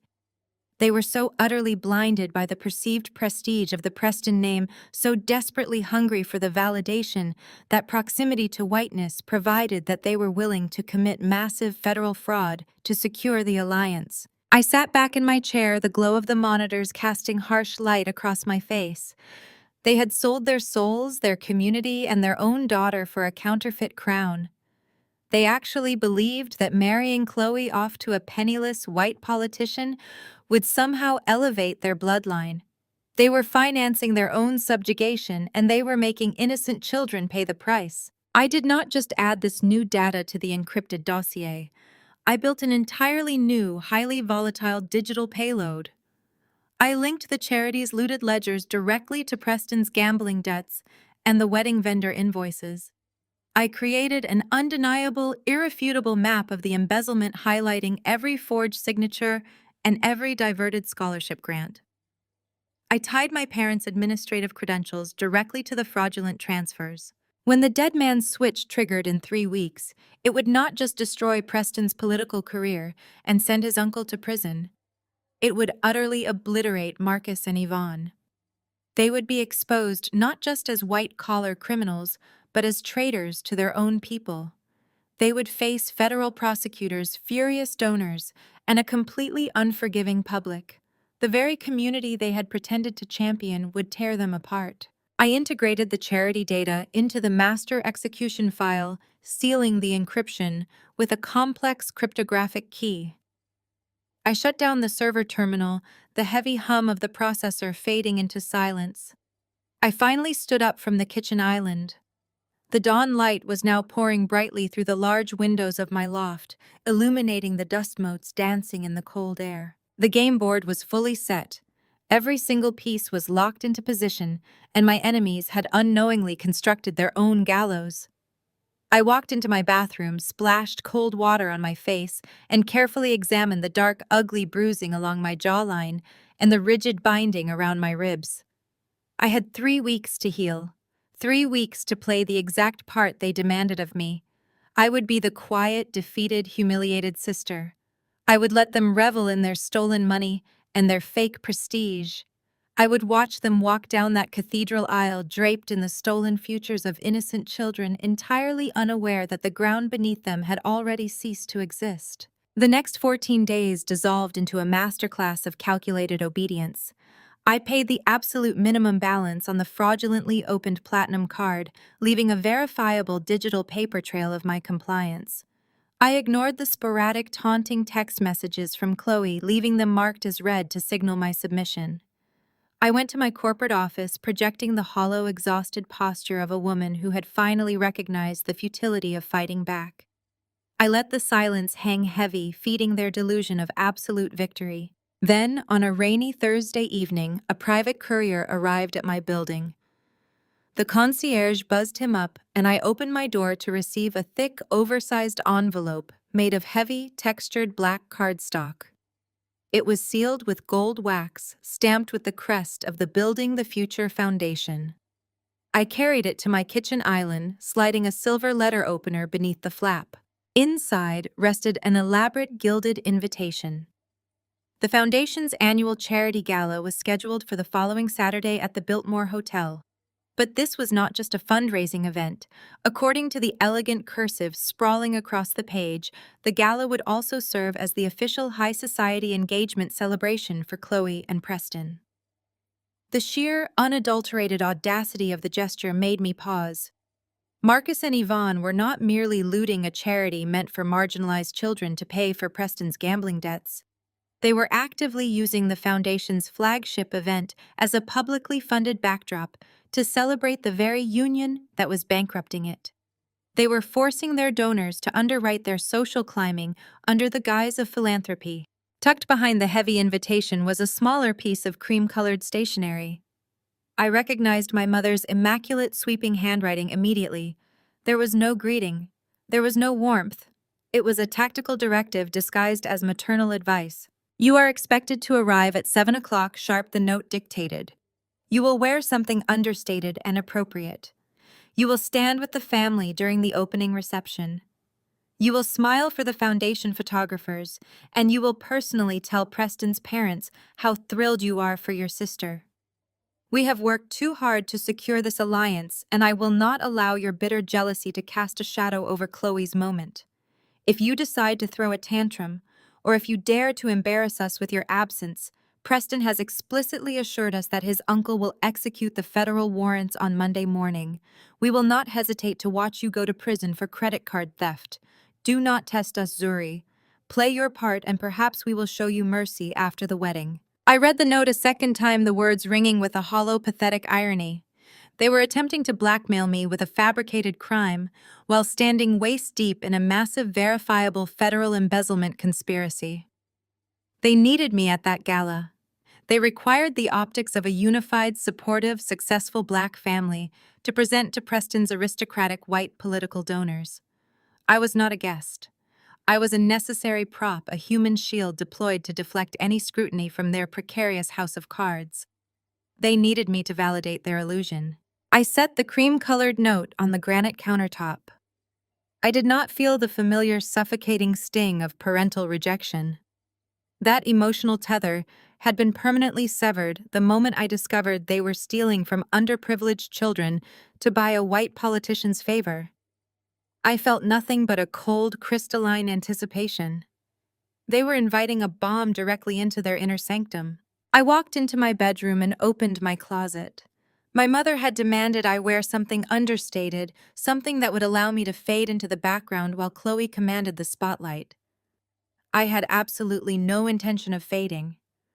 I reached past the muted cocktail dresses and pulled out a garment bag I had kept sealed for months. It held a gown I had originally purchased for a global financial auditing summit, an event I had ultimately skipped due to a heavy caseload. I unzipped the bag, letting the fabric cascade into the dim lighting of the room. It was a floor-length sheath of deep liquid emerald silk. It possessed strong architectural lines, a high neckline, and a daring plunging back. It was not a dress meant for a subdued, obedient sister. It was a garment constructed for a woman completely in control of her environment. It was armor. I held the silk against my body, feeling the smooth fabric graze the rigid medical tape binding my fractured rib.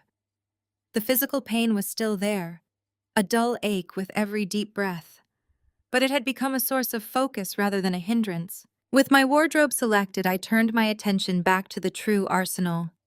The dead man's switch was already programmed on my offshore server set to detonate and distribute the complete, unredacted financial dossiers to federal authorities exactly when Chloe walked down the aisle. But a remote digital strike was impersonal. I needed a physical payload for the gala. The engagement party was the perfect pressure point. Preston's wealthy political backers would be mingling with my parents' charity board members. The entire ecosystem of their corruption would be contained in a single ballroom. I sat at my workstation and retrieved a sleek silver flash drive no larger than a tube of lipstick. I bypassed the automated encryption protocols and manually loaded the raw, unredacted data onto the drive. I copied the dummy vendor invoices draining the foundation's accounts. I transferred the offshore routing numbers connecting Preston to the illegal sports gambling syndicate. I added Sterling Vance's executive override logs proving his complicity in masking the money laundering. Finally, I attached the medical intake forms bearing Chloe's forged signature. I consolidated the files into a single, undeniable narrative of racketeering, fraud, and embezzlement. I did not encrypt this specific drive. It was designed to be instantly readable by anyone who plugged it into a standard computer. It was a live grenade stripped of its pin waiting to be dropped into the laps of their most prominent donors. I ejected the silver drive and slipped it into the velvet interior of my evening clutch. The satisfying click of the metal clasp sealing shut echoed in the quiet room. I stood up and walked over to the floor-to-ceiling mirror, resting against the far wall of my bedroom. The dawn light was washing over the city skyline outside my window. I looked at my reflection. The swelling along my jawline had subsided easily, concealed by a flawless application of contouring makeup. My posture was perfectly straight, defying the ache in my chest. I looked at the woman in the glass, a woman stripped of her familial illusions, stripped of her fear, holding a velvet clutch that contained enough digital poison to eradicate two powerful dynasties. My gaze drifted to the cream-colored note resting on my vanity. Play your part. I picked up the note, tracing the elegant, threatening curves of my mother's handwriting one last time.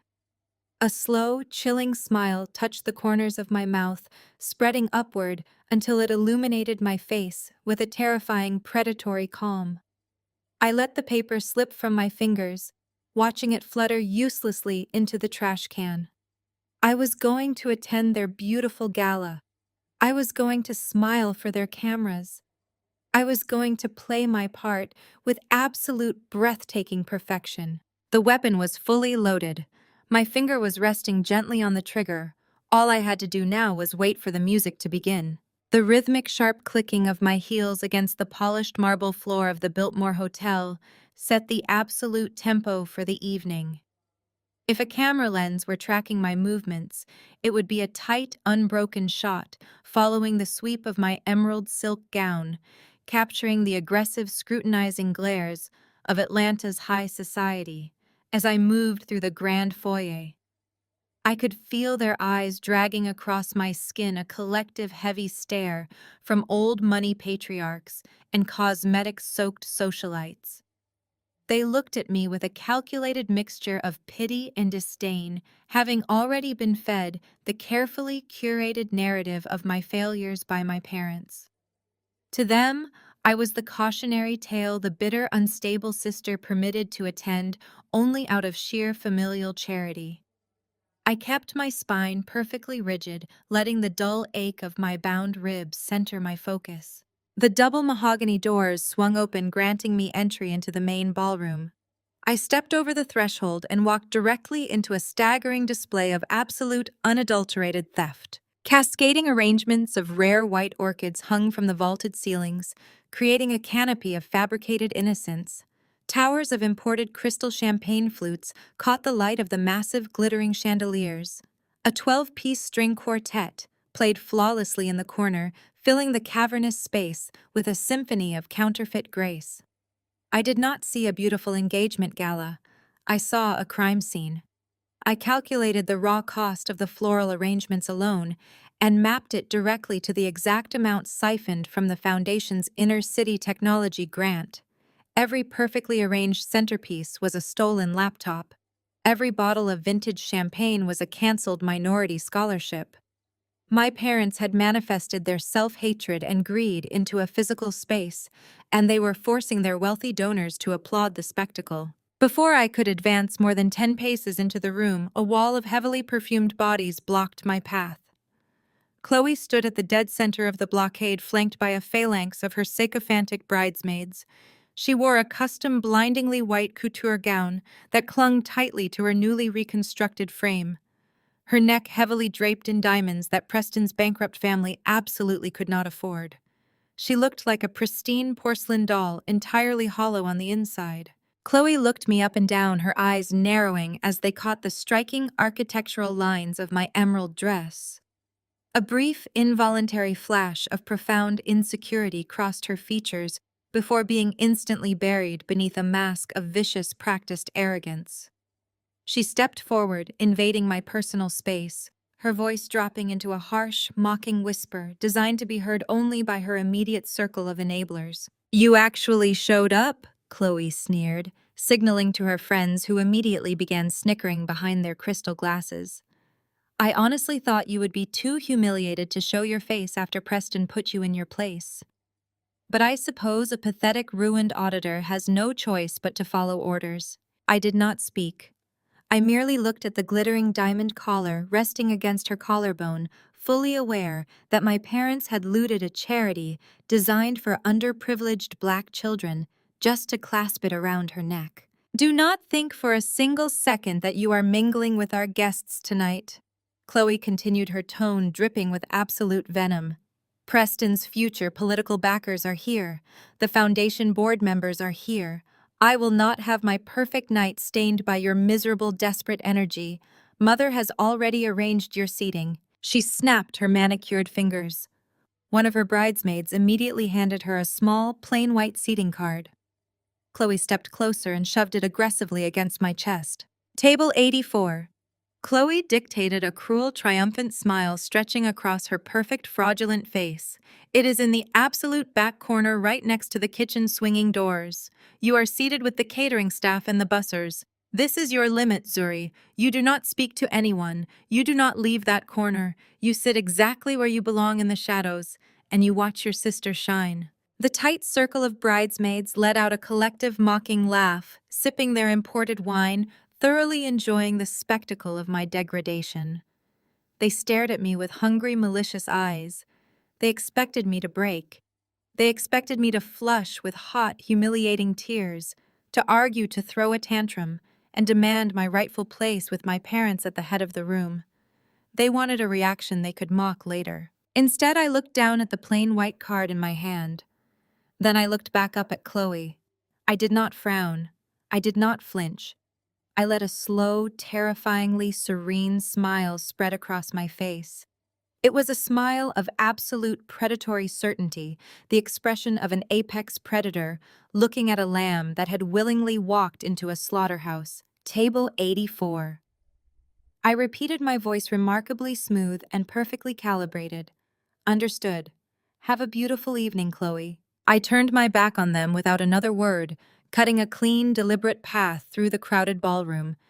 I walked past the sprawling head tables draped in heavy velvet. I walked past the laughing politicians drinking laundered campaign funds. I walked past Marcus and Yvonne, who deliberately and cowardly averted their eyes as I passed their prime seating arrangement. I moved steadily toward the absolute rear of the cavernous room, letting the brilliant lights of the gala fade behind me. Table 84 was exactly as Chloe described.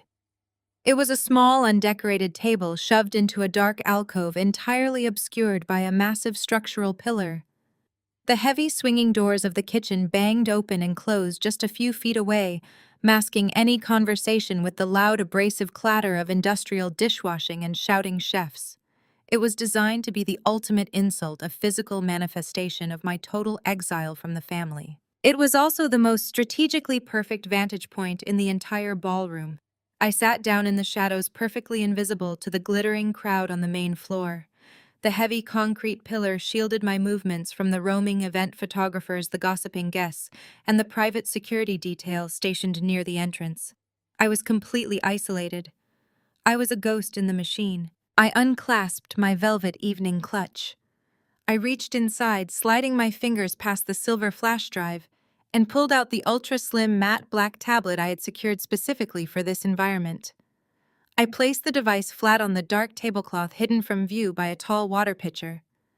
The screen flared to life, casting a faint cold glow against my face in the dim alcove. I bypassed the biometric lock, bringing up the encrypted command terminal that connected directly to my offshore server. I rested my hand flat against the sleek glass of the tablet. Out on the main floor, the string quartet swelled into a triumphant, soaring crescendo as Preston finally entered the room to join my sister. The crowd erupted into rapturous standing applause, cheering for a counterfeit billionaire and a fraudulent bride. I sat in the darkness, watching the glittering stolen empire celebrate its own invincibility. My smile deepened. The safety was off. The payload was primed. I was merely waiting for the perfect moment to pull the trigger. The applause finally died down, replaced by the polite, synchronized clinking of crystal glasses as the attendees settled into their seats. From my vantage point in the shadows, the main stage looked like a beautifully illuminated altar of lies. My father, Marcus, took the podium first. He adjusted his bespoke tuxedo, projecting the exact blend of pastoral warmth and corporate authority that had made him a titan in Atlanta's philanthropic circles. He spoke of legacy. He spoke of the Building the Future Foundation's unwavering commitment to the marginalized youth of the city. He spun a sickeningly eloquent narrative about how this engagement was not merely a union of two prominent families, but a merging of shared values and civic duty. He literally stood there bathed in a warm amber spotlight and thanked the donors for their boundless generosity while actively funneling their money to cover the gambling debts of the man sitting to his right. The sheer sociopathic ease with which he delivered the lie was almost breathtaking. Then he introduced Preston. The golden boy of the state senate rose, flashing a brilliant, perfectly capped smile. He took the microphone, placing one hand over his heart as he looked down at Chloe in the front row. He spoke about her purity. He spoke about her selfless dedication to charity, claiming she was the moral anchor that kept him grounded in the turbulent world of politics. It was a masterclass in political theater, a nauseating display of manufactured romance designed specifically to secure campaign checks. I did not listen to the rest of his speech. My fingers were already moving across the matte black glass of my tablet. The Biltmore Hotel possessed a state-of-the-art audiovisual network, but it was designed for seamless corporate presentations, not to withstand a targeted hostile takeover by a forensic auditor. I ran a localized network sweep isolating the IP addresses of the main projection booth situated on the mezzanine level. It took exactly 45 seconds to bypass their firewall using a standard administrative exploit. Once inside the network, I seized absolute control of the master control board. I severed the connection between the hotel's presentation laptops and the massive high-definition LED screens that form the entire backdrop of the main stage. I locked the AV technicians out of their own system, changing the administrative credentials and establishing a heavily encrypted direct feed from my offshore server straight to the ballroom screens. I mapped my tablet to act as the sole remote detonator. The digital bridge was secure. Preston was building toward his grand crescendo. He raised his voice, his tone swelling with practiced patriotic fervor, speaking about a future built on transparency, family values, and unwavering integrity. I stood up. I left the tablet resting on the table, keeping only a small wireless triggering remote concealed in the palm of my hand. I stepped out from behind the heavy concrete pillar and left the shadows of Table 84 behind. As I crossed the threshold into the main dining area, the ambient lighting of the ballroom caught the deep emerald silk of my gown. I did not walk with the hurried, humiliated shuffle my mother had expected. I walked with the slow, rhythmic, unstoppable momentum of an executioner. The sharp clicking of my heels echoed beneath the vaulted ceilings, a steady metronomic beat that cut through the silence of the listening crowd. Heads began to turn. Conversations died in throats. The wealthy donors and socialites closest to the aisle stopped breathing as I passed them, their eyes locking onto my face. If a camera had been tracking me, it would have zoomed in relentlessly, framing only my expression in an extreme close-up, catching the stark predatory focus radiating from my eyes. The ambient light seemed to bend around me, isolating my movement as the rest of the room faded into a blurred periphery. I kept my gaze fixed entirely on the stage. Preston was mid-sentence, his hand still resting over his heart, when he finally noticed the sudden profound shift in the room's energy. He looked down the center aisle. His brilliant political smile faltered, replaced by a flicker of genuine confusion. Beside him, my father's face drained of all color, his eyes widening in absolute horror as he recognized the emerald dress he had explicitly forbidden me to wear. "Zuri!" Marcus hissed into the microphone, his pastoral warmth instantly vanishing, replaced by a sharp, panicked warning. "What are you doing?" I did not answer. I reached the base of the stage and ascended the short flight of stairs with smooth, deliberate grace. The security personnel stationed at the edges of the room remained frozen, unsure if this was a planned part of the program or a catastrophic breach. I walked directly toward the center podium. Preston took a defensive step back, holding the microphone awkwardly, as if it could somehow shield him. "Zuri, this is highly inappropriate," he stammered, his smooth political cadence cracking under the pressure of my approach. "You need to return to your seat immediately." I stepped into his personal space, the sheer force of my presence backing him against the podium. I reached out and wrapped my fingers around the sleek metal cylinder of the microphone. Preston tried to grip it tighter, his knuckles turning white, but I jerked it out of his hand with a sharp, violent wrench that sent a loud, aggressive burst of static echoing through the cavernous ballroom. Preston stumbled backward, looking completely emasculated. Marcus took a step toward me, his hands raised in a desperate, silent plea. I ignored them both. I turned to face the hundreds of elite guests staring up at me in stunned, breathless silence. The ballroom was so quiet I could hear the faint hum of the air conditioning vents high above. "Good evening," I said, my voice projecting crisp and perfectly clear through the massive sound system. "My father and his esteemed future son-in-law have spoken at length tonight about transparency, about integrity, and about the beautiful, unblemished soul of my sister Chloe." I paused, letting my gaze sweep across the front row until it locked directly onto Chloe. She was gripping the edge of her table, her perfect face contorted into a mask of pure terror. She knew. In that singular moment, looking into my eyes, she finally understood that paper non-disclosure agreements could not stop a digital reckoning. But transparency, I continued, my voice dripping with icy precision, is rarely as beautiful as the lies we tell to cover up the truth. And since we are celebrating the merging of two prominent families tonight, I believe it is only fair that you all see exactly what you are investing in. I pressed my thumb against the small wireless remote concealed in my palm. The massive LED screen spanning the entire back wall of the stage flared blindingly to life. The pristine, glowing logo of the Building the Future Foundation vanished instantly. In its place, projected in massive high-definition detail, was the comprehensive medical billing invoice from the elite Miami Surgical Clinic. Gasps rippled through the ballroom like a shockwave. There, blown up to 20 feet tall, was the itemized $82,000 receipt for Chloe's extensive full-body cosmetic reconstruction. Every nip, every tuck, every invasive vanity procedure was listed with agonizing clinical clarity. But it was the bottom of the document that drew the most devastating reaction. Highlighted in bright, undeniable yellow was the forged signature bearing my name, explicitly linked to my stolen corporate credit line. I turned slightly, gesturing toward the towering screens behind me. My sister, the beautiful, selfless bride, did not merely transform herself for this wedding. I announced, my voice slicing through the rising murmur of the crowd. She stole $82,000 from my personal credit line to physically reconstruct her entire body, forging my signature to commit massive identity theft. You are not looking at a miracle of nature tonight. You are looking at a walking, talking felony. The silence shattered.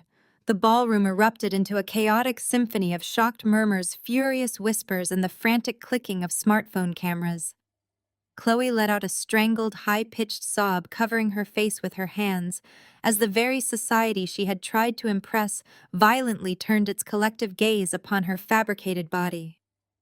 Her bridesmaids physically recoiled from her, instantly distancing themselves from the epicenter of the scandal. Marcus lunged for the podium, his face twisted in rage. "Cut the screens!" he bellowed, waving frantically at the empty projection booth above. "Cut the power to the stage right now!" "They cannot hear you, Father," I said smoothly, stepping out of his reach. "The system no longer belongs to them." Preston was staring at the screens, his mouth opening and closing like a suffocating fish. He looked at Chloe, then back at the massive evidence of her profound, pathetic vanity. He cared nothing for the theft, but the sheer public humiliation of marrying a woman entirely composed of stolen plastic was a fatal blow to his carefully crafted aristocratic image. But I was not finished. Chloe was merely the appetizer. The real feast was about to begin. I did not give the room a single second to recover from the shock of Chloe's exposure. I pressed my thumb against the remote a second time. The towering medical invoice vanished into the digital ether. In its place, a sprawling, complex financial spreadsheet violently illuminated the ballroom. The text was scaled to an aggressive, undeniable size. Every number, every routing code, every timestamp glowed in stark, unforgiving white against a pitch-black background. "A reconstructed bride is merely a tragedy of vanity," I announced, my voice dropping an octave, carrying the cold weight of an executioner's blade. "But a reconstructed charity ledger is a federal crime." The collective gasp that had filled the room only moments ago rapidly mutated into a low, dangerous rumble. The audience consisted of Atlanta's most elite power brokers, hedge fund managers, and political kingmakers. They were people who understood money implicitly. They recognized a master ledger when they saw one. You are currently looking at the raw, unredacted operating accounts for the Building the Future Foundation. I continued my cadence sharp and unyielding. The very charity you all wrote massive tax-deductible checks to this evening. The charity my parents so eloquently claimed was dedicated to uplifting marginalized Black youth. I clicked the remote. A series of aggressive red highlights slashed horizontally across the massive screens. Over the past 14 months, exactly $500,000 has been systematically and ruthlessly drained from the STEM Scholarship Fund. I watched the rapid, violent shifts in the room below me. It was like observing a localized earthquake through a series of quick, brutal camera cuts. I saw Marcus gripping the edge of the stage, his face draining of blood until his skin took on a sickening, ashen pallor. I saw Yvonne clutching her throat, her designer gown suddenly looking like a tailored shroud. I saw Preston physically recoiling from the podium, his perfectly manicured political mask dissolving into an expression of raw, unadulterated panic. His eyes darted frantically toward the exit doors. Please direct your attention to the specific routing data. I instructed the crowd acting as their highly lethal tour guide. Notice the precise dates. Notice the exact timestamps. The foundation's money did not go to community centers. It did not go to university endowments for underprivileged kids. It was routed through a complex labyrinth of dummy vendor invoices directly into the personal accounts of the man standing to my right. The rumble in the audience escalated into a wave of genuine, highly vocal outrage. Several older men in tailored tuxedos stood up from their tables, their faces flushed with fury. I advanced the slide. A new document filled the screen bearing international banking insignias. $150,000 of your donated money was wired directly to an offshore sports gambling syndicate incorporated in the Cayman Islands. I projected, pointing directly at Preston. It was utilized to cover the catastrophic inherited debts of our guest of honor. He is not a billionaire heir. He is a destitute, politically groomed parasite drowning in generational debt. A woman in the second row dropped her champagne glass. It shattered against the marble floor, the sharp crack acting as a starter pistol for the ensuing chaos. Another $200,000.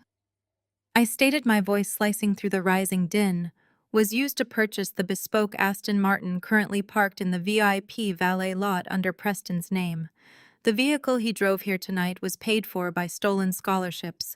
The remaining $150,000 financed the very champagne you are currently drinking, the imported orchids hanging above your heads, and the elite caterers hiding in the kitchen. The breaking point had been breached.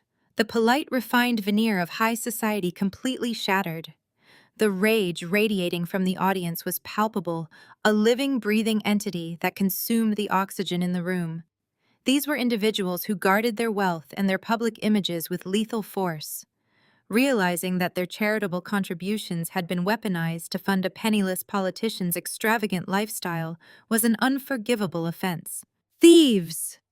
A prominent real estate developer roared, his face mottled with purple rage, pointing a trembling finger directly at my father. You stole from children to buy this garbage. Marcus tried to speak, his hands raised in a pathetic gesture of surrender, but his microphone had been completely deactivated. His mouth moved silently, forming words that no one cared to hear. A barrage of vicious curses and shouting erupted from the back of the room, rolling toward the stage like a tidal wave. Quick cut. I shifted my gaze to Yvonne. She was backed against a floral archway, hyperventilating. The elite socialites who had kissed her cheek mere minutes ago were now glaring at her with unadulterated disgust. The matriarch of the perfect family was entirely exposed as a common thief. Her carefully curated prestige was burning to the ground in real time. Quick cut, Preston! The golden boy was sweating profusely. He fumbled for his cell phone, likely attempting to call his crisis management team or his uncle. But the realization of his absolute ruin was already settling over his features. His political career was dead. His freedom was gone. He was a man staring at a lengthy federal prison sentence. I was not finished. I clicked the remote one final time. The screen split, revealing a dense log of administrative authorization codes. And for the banking executives and federal regulators in the room, I said, my voice rising to dominate the shouting crowd, please take a very close look at the institutional override signatures attached to these fraudulent wire transfers. I isolated a single line of text, magnifying it until it dominated the center of the display. Preston's uncle, Regional Vice President Sterling Vance, utilized his executive credentials to systematically blind the bank's anti-money laundering algorithms. He personally authorized every single stolen dollar, ensuring this massive theft never triggered a suspicious activity report. You are all sitting in the epicenter of a federal racketeering conspiracy. Total unmitigated pandemonium erupted.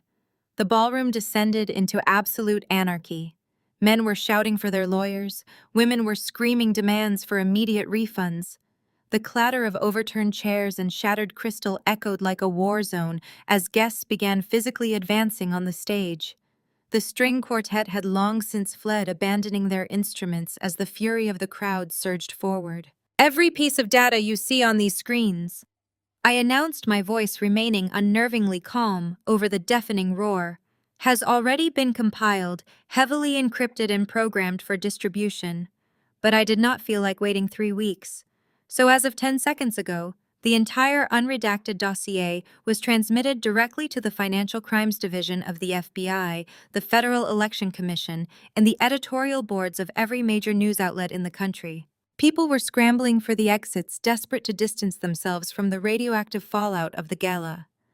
Security guards were frantically trying to maintain order, but the sheer volume of angry, powerful people made containment impossible. I looked at Preston.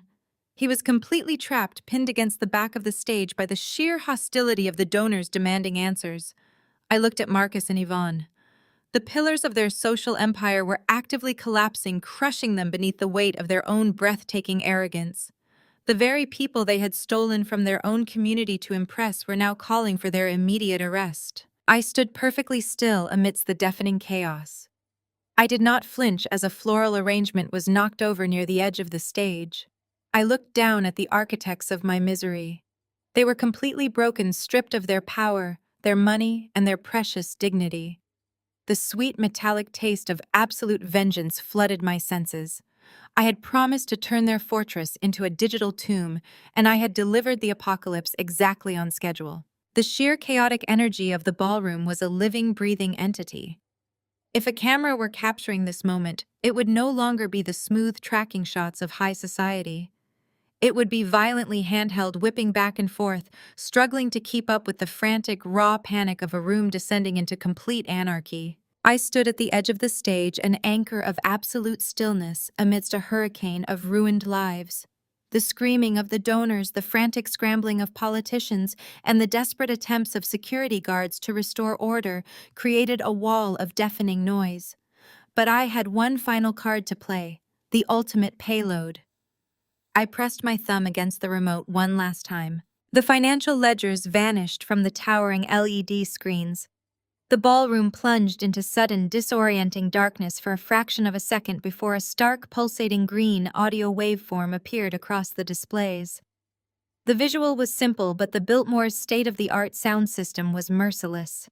The deafening roar of the crowd was instantly overpowered by the crisp, perfectly clear, digitally enhanced audio of Preston's voice. It was a recording I had extracted from his encrypted voicemail server. A private late-night conversation he had left for his uncle, the bank executive, celebrating their successful embezzlement. The transfer went through cleanly. Preston's voice boomed from the speakers, dripping with a sickening, lazy arrogance. I told you it would be easy.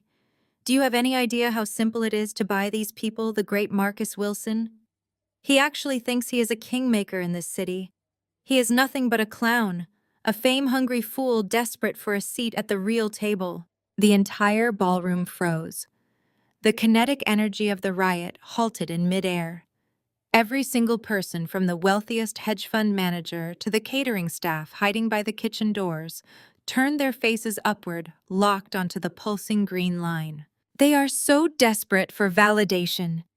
Preston's recorded voice sneered, the racist, elitist contempt bleeding through every syllable. Atlanta's so-called black elite. Throw some charity money at them, invite them to the right country club, and they will literally hand over their daughter and the keys to their foundation vault. Marcus and Yvonne are pathetic. They are begging to be used. On the stage, Marcus looked as though he had been physically struck by a sledgehammer. His chest heaved, his eyes wide and bloodshot, staring at the invisible source of the voice. Yvonne let out a low, strangled gasp, her hands flying to her mouth as her pristine, carefully guarded social status was shredded into confetti and broadcast to the entire city. The recording continued merciless and unyielding. And Chloe, Preston's voice laughed a cruel, dismissive sound that echoed through the cavernous hall. She is the perfect cover, an empty vessel. She does not ask questions as long as her credit card works and a camera is pointed at her. She is just a plastic investment. We bleed this foundation dry, we fund the Senate run, and by the time anyone notices the scholarship money is missing, I will have federal immunity. These people are a joke. The audio file clicked off, leaving a silence so profound it felt like a vacuum. For 2 agonizing seconds, no one moved. The elite donors of Atlanta, the people Marcus and Yvonne had spent their entire lives trying to impress, looked at the Wilson family not with anger, but with absolute, unadulterated disgust. They had been exposed not just as thieves, but as willing, pathetic accomplices to their own degradation. Then the alliance of monsters completely shattered. Preston realized with terrifying clarity that his life was over. The embezzlement could perhaps be fought in court with expensive lawyers, but the audio recording was political suicide. He was a dead man walking. The mask of the charismatic Golden Boy senator dissolved, revealing the cornered, vicious coward beneath. He spun around, his eyes wild, frantically searching for a scapegoat. His gaze landed on Chloe. She was trembling violently, her face streaked with ruined makeup, staring at the man she was supposed to marry. "You stupid, miserable fraud!" Preston spat, his voice cracking with panic and rage. He closed the distance between them in 2 massive strides. "This is your fault, you and your pathetic criminal family." Before anyone could react, before security could even flinch, Preston raised his hand and slapped Chloe directly across the face. The sound of the impact was a sharp, violent crack that echoed off the marble walls. The sheer force of the blow sent Chloe spinning backward. She tripped over the hem of her blindingly white couture gown and crashed hard onto the polished wooden floor of the stage. A collective shriek of horror erupted from the bridesmaids and the guests in the front row. Marcus, who had been paralyzed by his own public humiliation, snapped. Seeing his prized possession, his beautiful, marketable daughter struck down by the man who had just insulted his entire existence, triggered a primal, uncontrollable rage. The polished philanthropist died instantly, replaced by a desperate, violent man with nothing left to lose. With a guttural roar, Marcus lunged across the stage. He tackled Preston around the waist, using his full body weight to drive the younger man backward. They slammed violently into the central podium, snapping the thick wooden base in half. The microphones fed back with a deafening screech as the 2 men crashed onto the floor, grappling and throwing wild, uncoordinated punches. It was an absolutely pathetic display. 2 men in bespoke tuxedos fighting like rabid animals amidst the ruins of their stolen empire. Preston managed to land a brutal punch to Marcus's jaw, splitting his lip and sending a spray of blood across the pristine white collar of his shirt. Marcus retaliated by grabbing a handful of Preston's perfectly styled hair and slamming his head against the stage floor. The violence acted as a catalyst for the rest of the room. The ballroom descended into total pandemonium. Guests were screaming, shoving each other out of the way in a frantic stampede toward the mahogany double doors. Tables were overturned, sending crystal centerpieces and imported silverware shattering across the marble. The carefully constructed facade of high society had completely collapsed into a riot of self-preservation. And then there was Yvonne. The matriarch of the Wilson family did not try to stop the fight. She did not try to help her bleeding, sobbing daughter on the floor. She simply broke. Yvonne collapsed to her knees at the edge of the stage, her heavy diamond necklace catching on the edge of a broken chair and snapping. Dozens of rare, stolen diamonds scattered across the floor like worthless glass beads. She plunged her hands into her perfectly coiffed hair, tearing at the strands as she let out a piercing, visceral scream. It was the sound of a woman watching her entire universe vaporize. She wept hysterically, rocking back and forth amidst the spilled champagne and crushed white orchids, mourning the only things she had ever truly loved: her reputation, her status, and her fabricated superiority. I remained completely still, a silent sentinel standing in the eye of the storm. The frantic handheld reality of the room swirled around me, but I did not move an inch. I watched Marcus bleeding on the floor. I watched Preston gasping for air as security guards finally rushed the stage to pull the two men apart. I watched Chloe sobbing into her hands, completely abandoned. I watched Yvonne screaming into the void. Then, cutting through the shouts, the crashing glass, and the weeping, a new sound emerged from outside the Biltmore Hotel. It started as a faint wail in the distance, rapidly growing louder, sharper, and more urgent. The shrill, unmistakable scream of police sirens. Flashes of brilliant red and blue light began to strobe aggressively through the massive vaulted windows of the ballroom, painting the chaotic scene in the harsh, flashing colors of a crime scene. The Federal Bureau of Investigation, tipped off by the heavily encrypted data packets I had routed to their cyber crimes division, had arrived. The local police were locking down the building. The exits were being sealed. There was no escape. I looked down at the small, black remote in my hand. The payload was delivered. The virus had completed its life cycle. I slipped the remote into my velvet clutch and snapped it shut. I turned my back on the stage, turning away from my father in handcuffs, away from my weeping mother, away from my ruined sister. I walked calmly and deliberately, against the tide of panicking socialites, moving toward the side exit, leading to the kitchen. I did not run. I did not look back. I stepped out into the cool, dark Atlanta night, the wailing sirens singing a beautiful, triumphant symphony as I walked away, leaving them to burn in the inferno of their own making. The cool, damp autumn air of Atlanta felt like a physical baptism against my skin. I stood on the immaculate brick pathway just beyond the Biltmore's main courtyard, bathed in the flashing red and blue lights that violently painted the historic limestone facade. A fleet of black, unmarked tactical vehicles screeched to a halt at the valet entrance, completely blocking the panicked, disorganized exodus of Atlanta's social elite. Men and women wearing heavy tactical windbreakers emblazoned with the bright yellow letters of the FBI poured out of the SUVs. They moved with a synchronized, lethal efficiency that no private security force could ever hope to match. I watched them breach the double mahogany doors, their imposing presence instantly smothering the last desperate embers of the gala's fabricated grandeur. It was a perfectly choreographed raid directly triggered by the undeniable mountain of digital evidence I had routed to their secure servers just minutes prior. Through the massive arched glass windows, the spectacle unfolded with breathtaking cinematic clarity. The remaining donors, hedge fund managers, and politicians were ordered to step back, forming a wide, terrified circle as federal agents swarmed the ruined stage. Marcus was the very first to be restrained. An agent roughly spun him around, pressing his chest flat against the splintered remains of the podium he had used to preach about integrity and community values. The heavy metallic click of handcuffs snapping shut around my father's wrists echoed sharp and clear. He looked incredibly small, physically broken, and entirely stripped of his pastoral armor. He was no longer a titan of charity. He was just a common thief caught in a tuxedo. Yvonne was next. She tried to resist, shrieking hysterically about her constitutional rights and her vital social standing in the community. Her protests were utterly useless against federal authority. A stern female agent secured her wrists tightly behind her back, leading her away from the scattered, worthless diamonds littering the stage floor.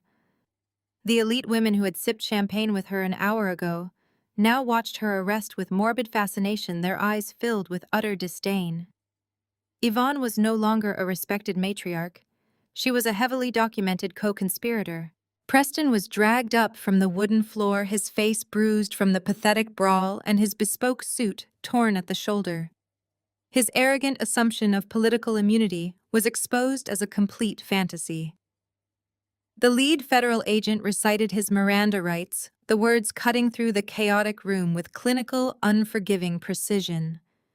He was officially being detained on multiple federal counts of wire fraud, money laundering, and racketeering.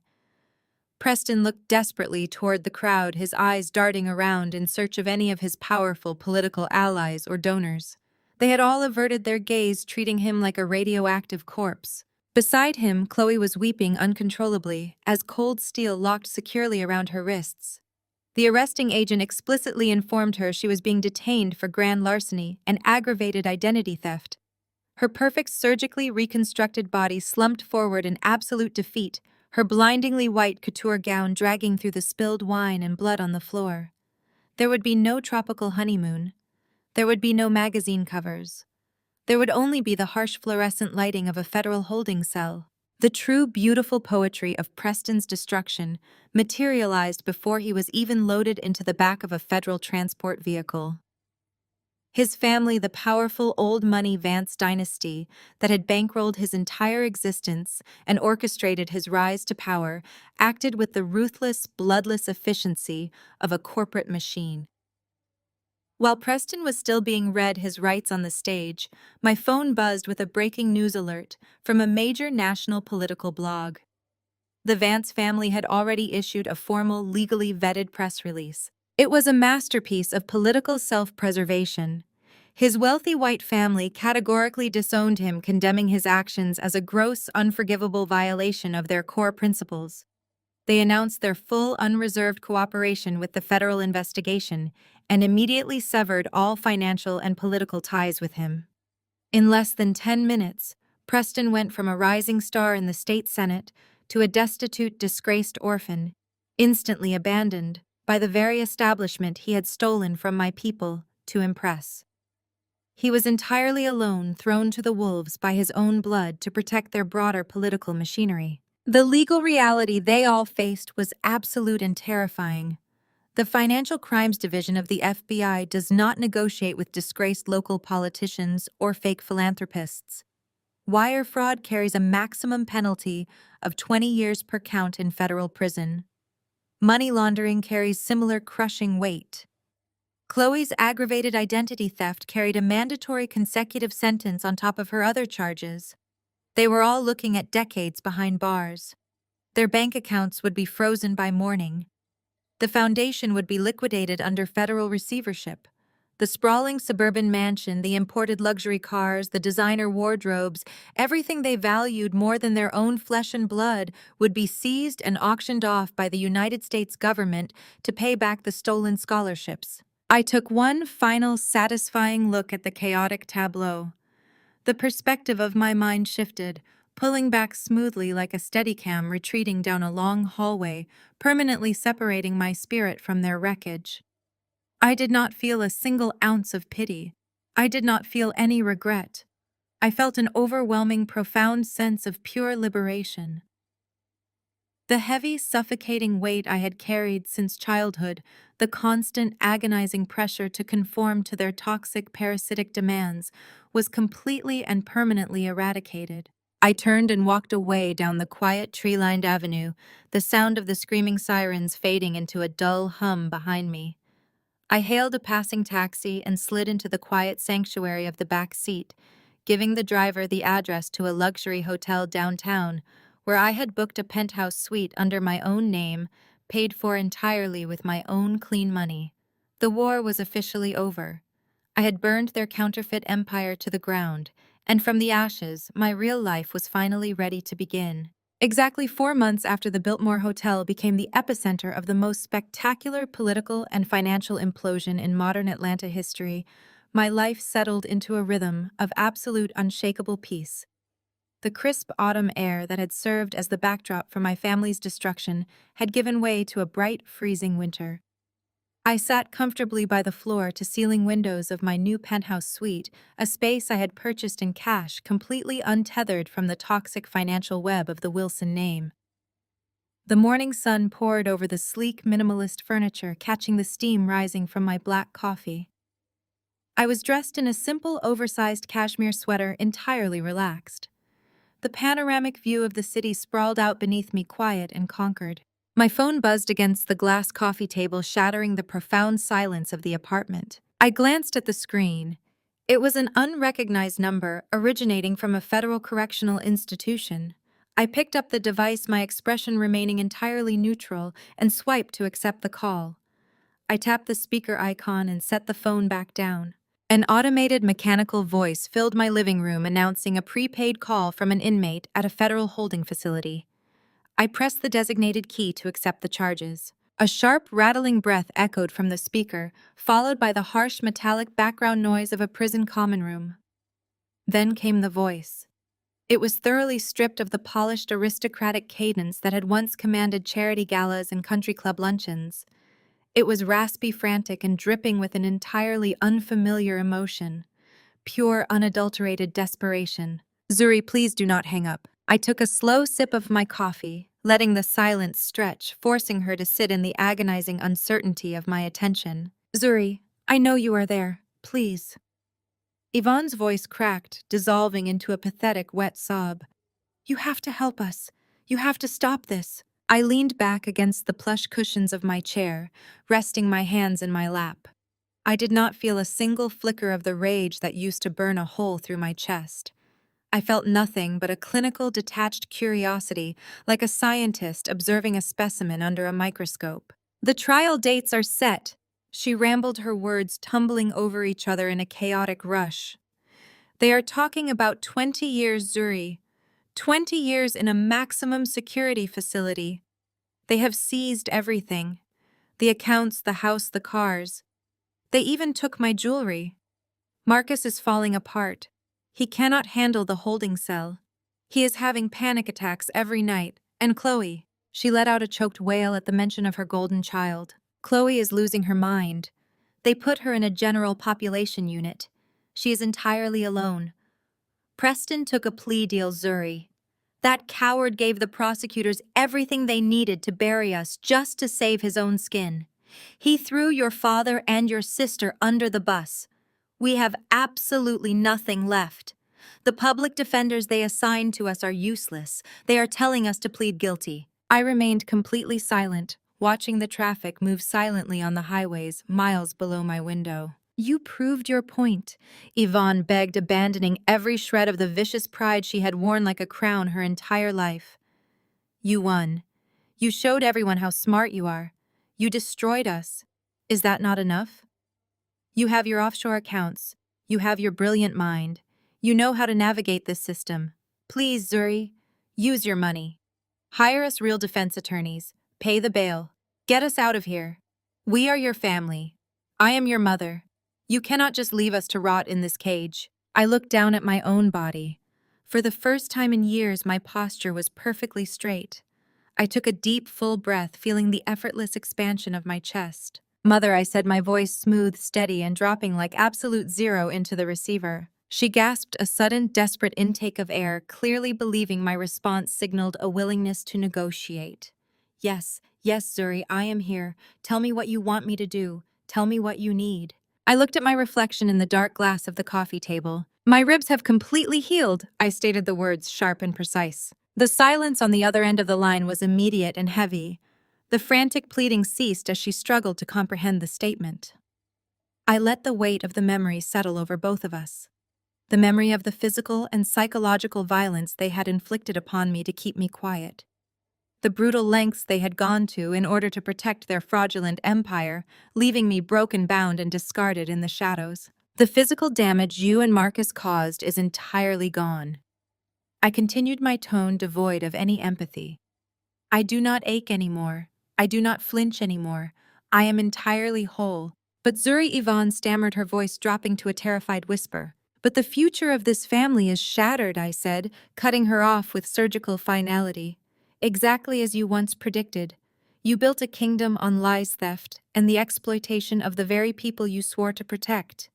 You dug this grave with your own hands, and you dragged Chloe into it with you. You are exactly where you belong. Please, do not call this number ever again." I reached forward and pressed the red icon on the screen. The connection severed with a sharp electronic click, instantly silencing the weeping and the metallic hum of the federal penitentiary. I picked up the phone, navigated to the settings, and permanently blocked the facility's routing number. I placed the device face down on the table. The penthouse was beautifully quiet once again. I picked up my coffee, turned my gaze back to the sun-drenched Atlanta skyline, and took another sip. The coffee tasted perfect. I set the ceramic mug down next to a thick leather-bound notebook resting on the glass table. The federal government, it turns out, is incredibly generous when you hand them a fully documented, impeccably verified racketeering and embezzlement conspiracy on a silver platter. The Financial Crimes Enforcement Network does not merely send a polite letter of gratitude to whistleblowers.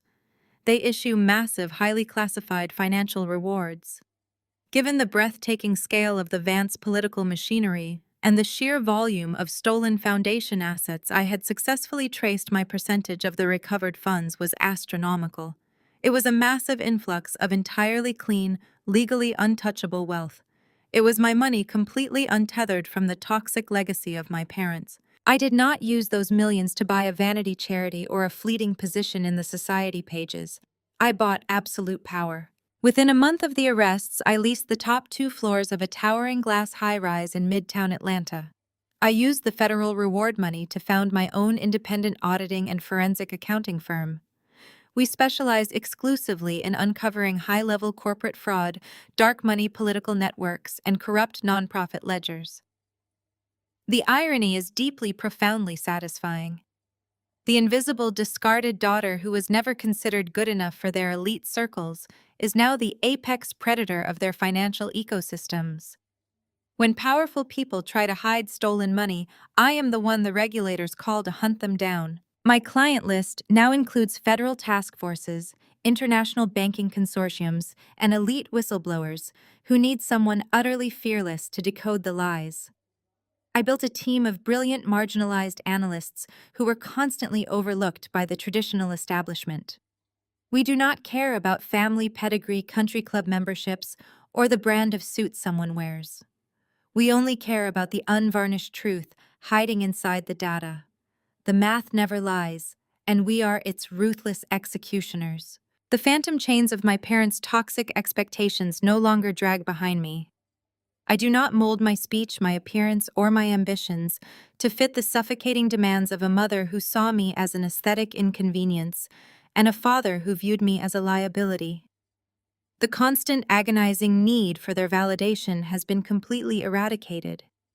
They are locked away, stripped of their finery, existing now only as pathetic cautionary tales in federal court transcripts. I am entirely free. The stifling, oppressive air of their mansion has been replaced by the pure, unadulterated oxygen of a life I built with my own 2 hands. I reach out and firmly close the thick leather notebook. It contains the original handwritten blueprints of my revenge, the raw network diagrams and routing codes that successfully brought down a corrupt empire.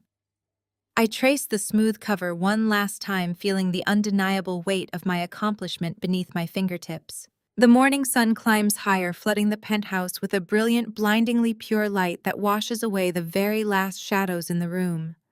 The warmth radiates against my skin.